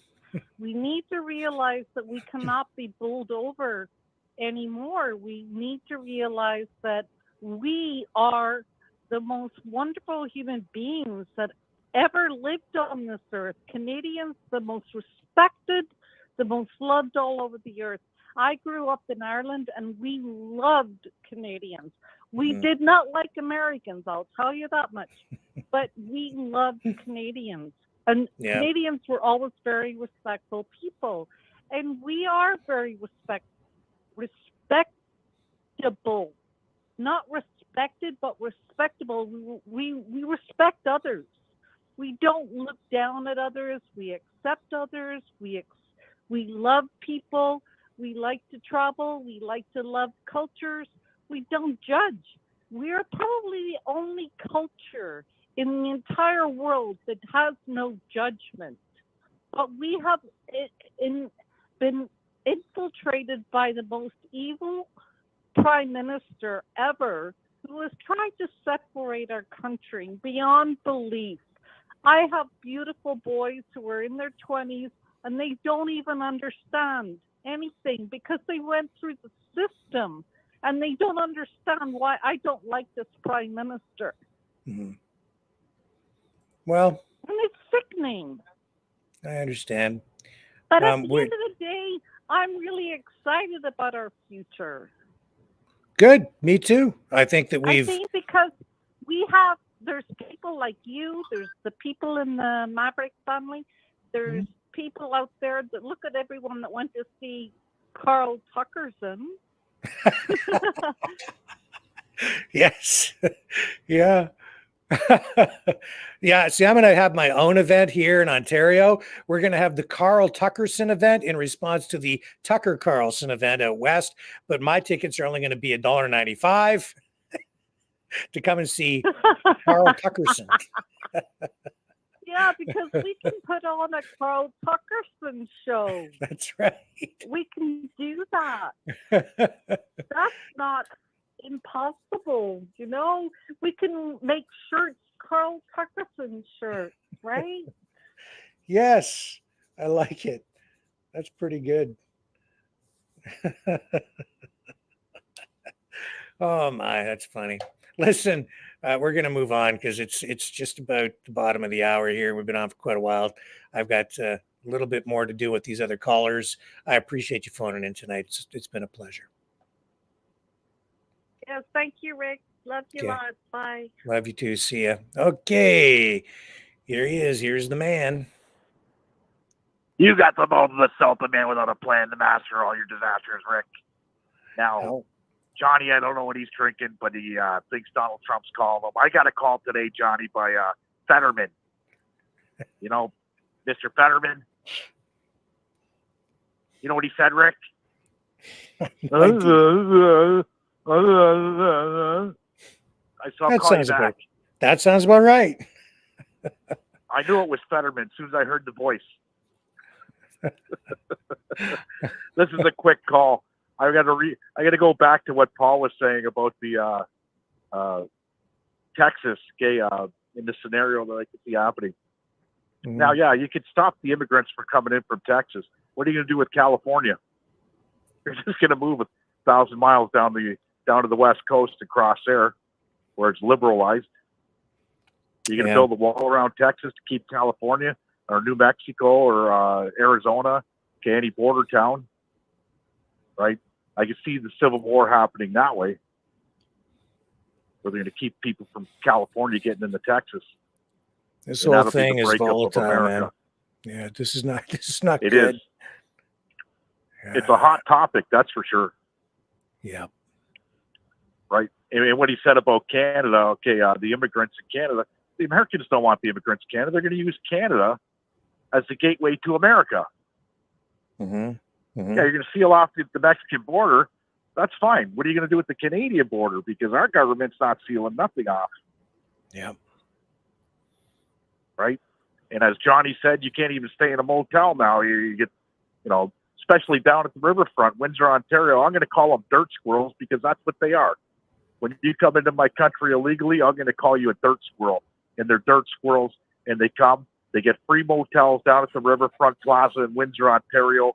At the high end motels here, Rick. And once they're in there, they're bringing what? Scabies, bed bugs, crabs, you name it. And it's going on all over the country. You know, the Best Western, I won't stay at the Best Western. Well, they're human beings, Leo, you know, like they're people. And, you know, we give them a bath when they come in. Give them a bath and give them the vaccination when, oh, I can't say that. Sorry. Give them the bath and give them that, clicking of the pen you got. Okay. It's wrong. They're coming in illegally and nobody cares.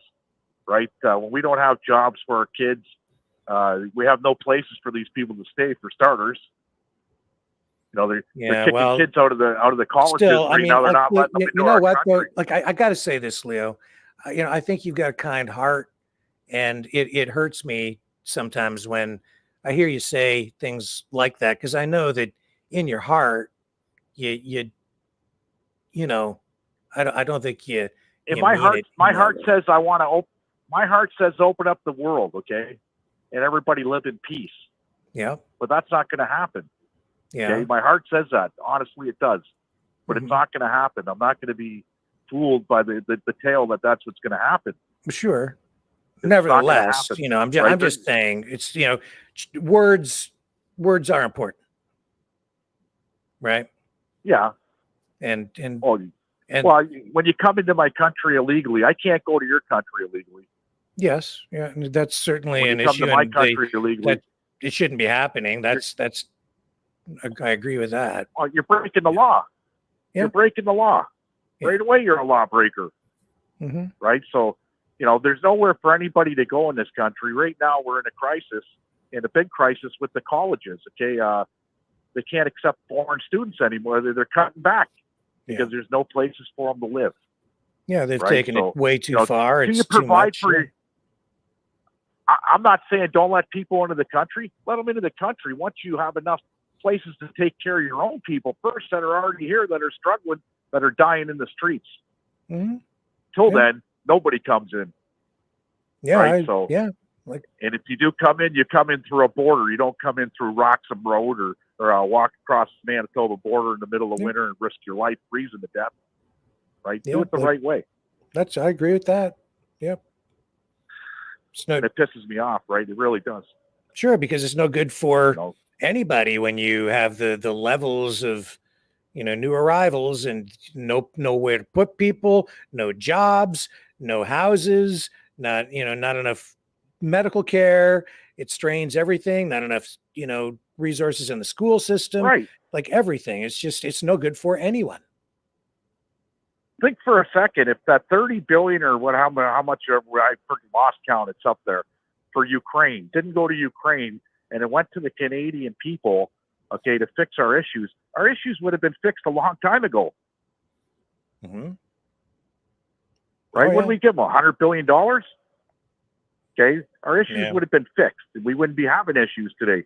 Right? But that's not the case. They gave it away and we're never going to see another penny of it. And, you know, let's open the borders, right? That's what they're going to do. And America is going to try and protect their borders. I could see it. You know, yeah. Where I live, even though I'm on a border town, you're either crossing legally or illegally. And believe me, it's a tough one to get across the border where I'm at because I got a river. And we got the lakes, and they're patrolled by Homeland Security and the Coast Guard and the Navy. Everybody's out there, right? So it's not like the Mexican border where they're coming through on boatways. That's not going to, I don't ever see that happening at the Windsor border to Detroit. Yeah. It's the land crossings, right? So I don't know, man.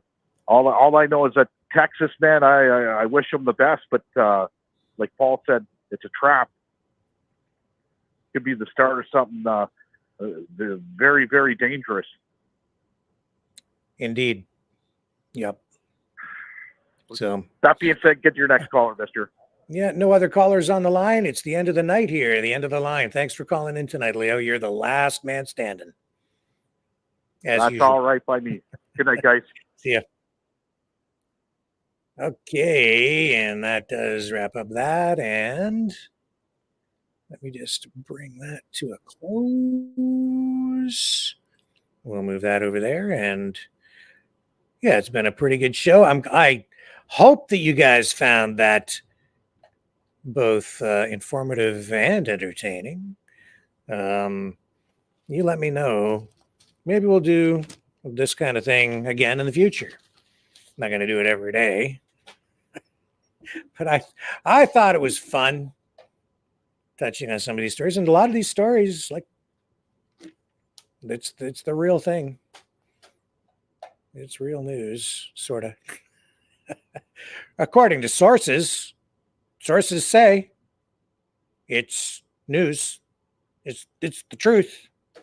According to sources who shall remain unnamed. Anyway, thank you guys for spending the night here with me. A privilege, again, as always. Again, if you donate tonight $60 or more, I'll send you one of these shirts. You can have either the SST Car Show shirt or the Maverick News shirt. And while supplies last, I don't have very many, but if I have enough, and it depends on how the orders come in, I will also throw in a collectible 1/64th scale Hot Wheel autographed. And you can donate at Maverick Donations or freedomreporters.com, maverickdonations.com or freedomreporters.com. Please like, share, subscribe. We are up on one Facebook page tonight, a couple of YouTube channels. We're over on Rumble. Please subscribe over there. Would really appreciate it if you can. If you are over on YouTube, hit the notification bell along with the subscription. That would help us out immensely. Really would appreciate that too. And you can also donate through those Rumble rants. But we're wrapping it up for tonight.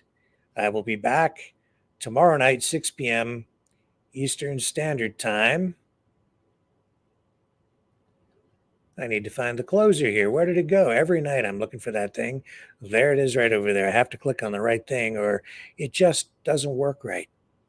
So yeah, 6 p.m. Eastern Standard Time on the flip side.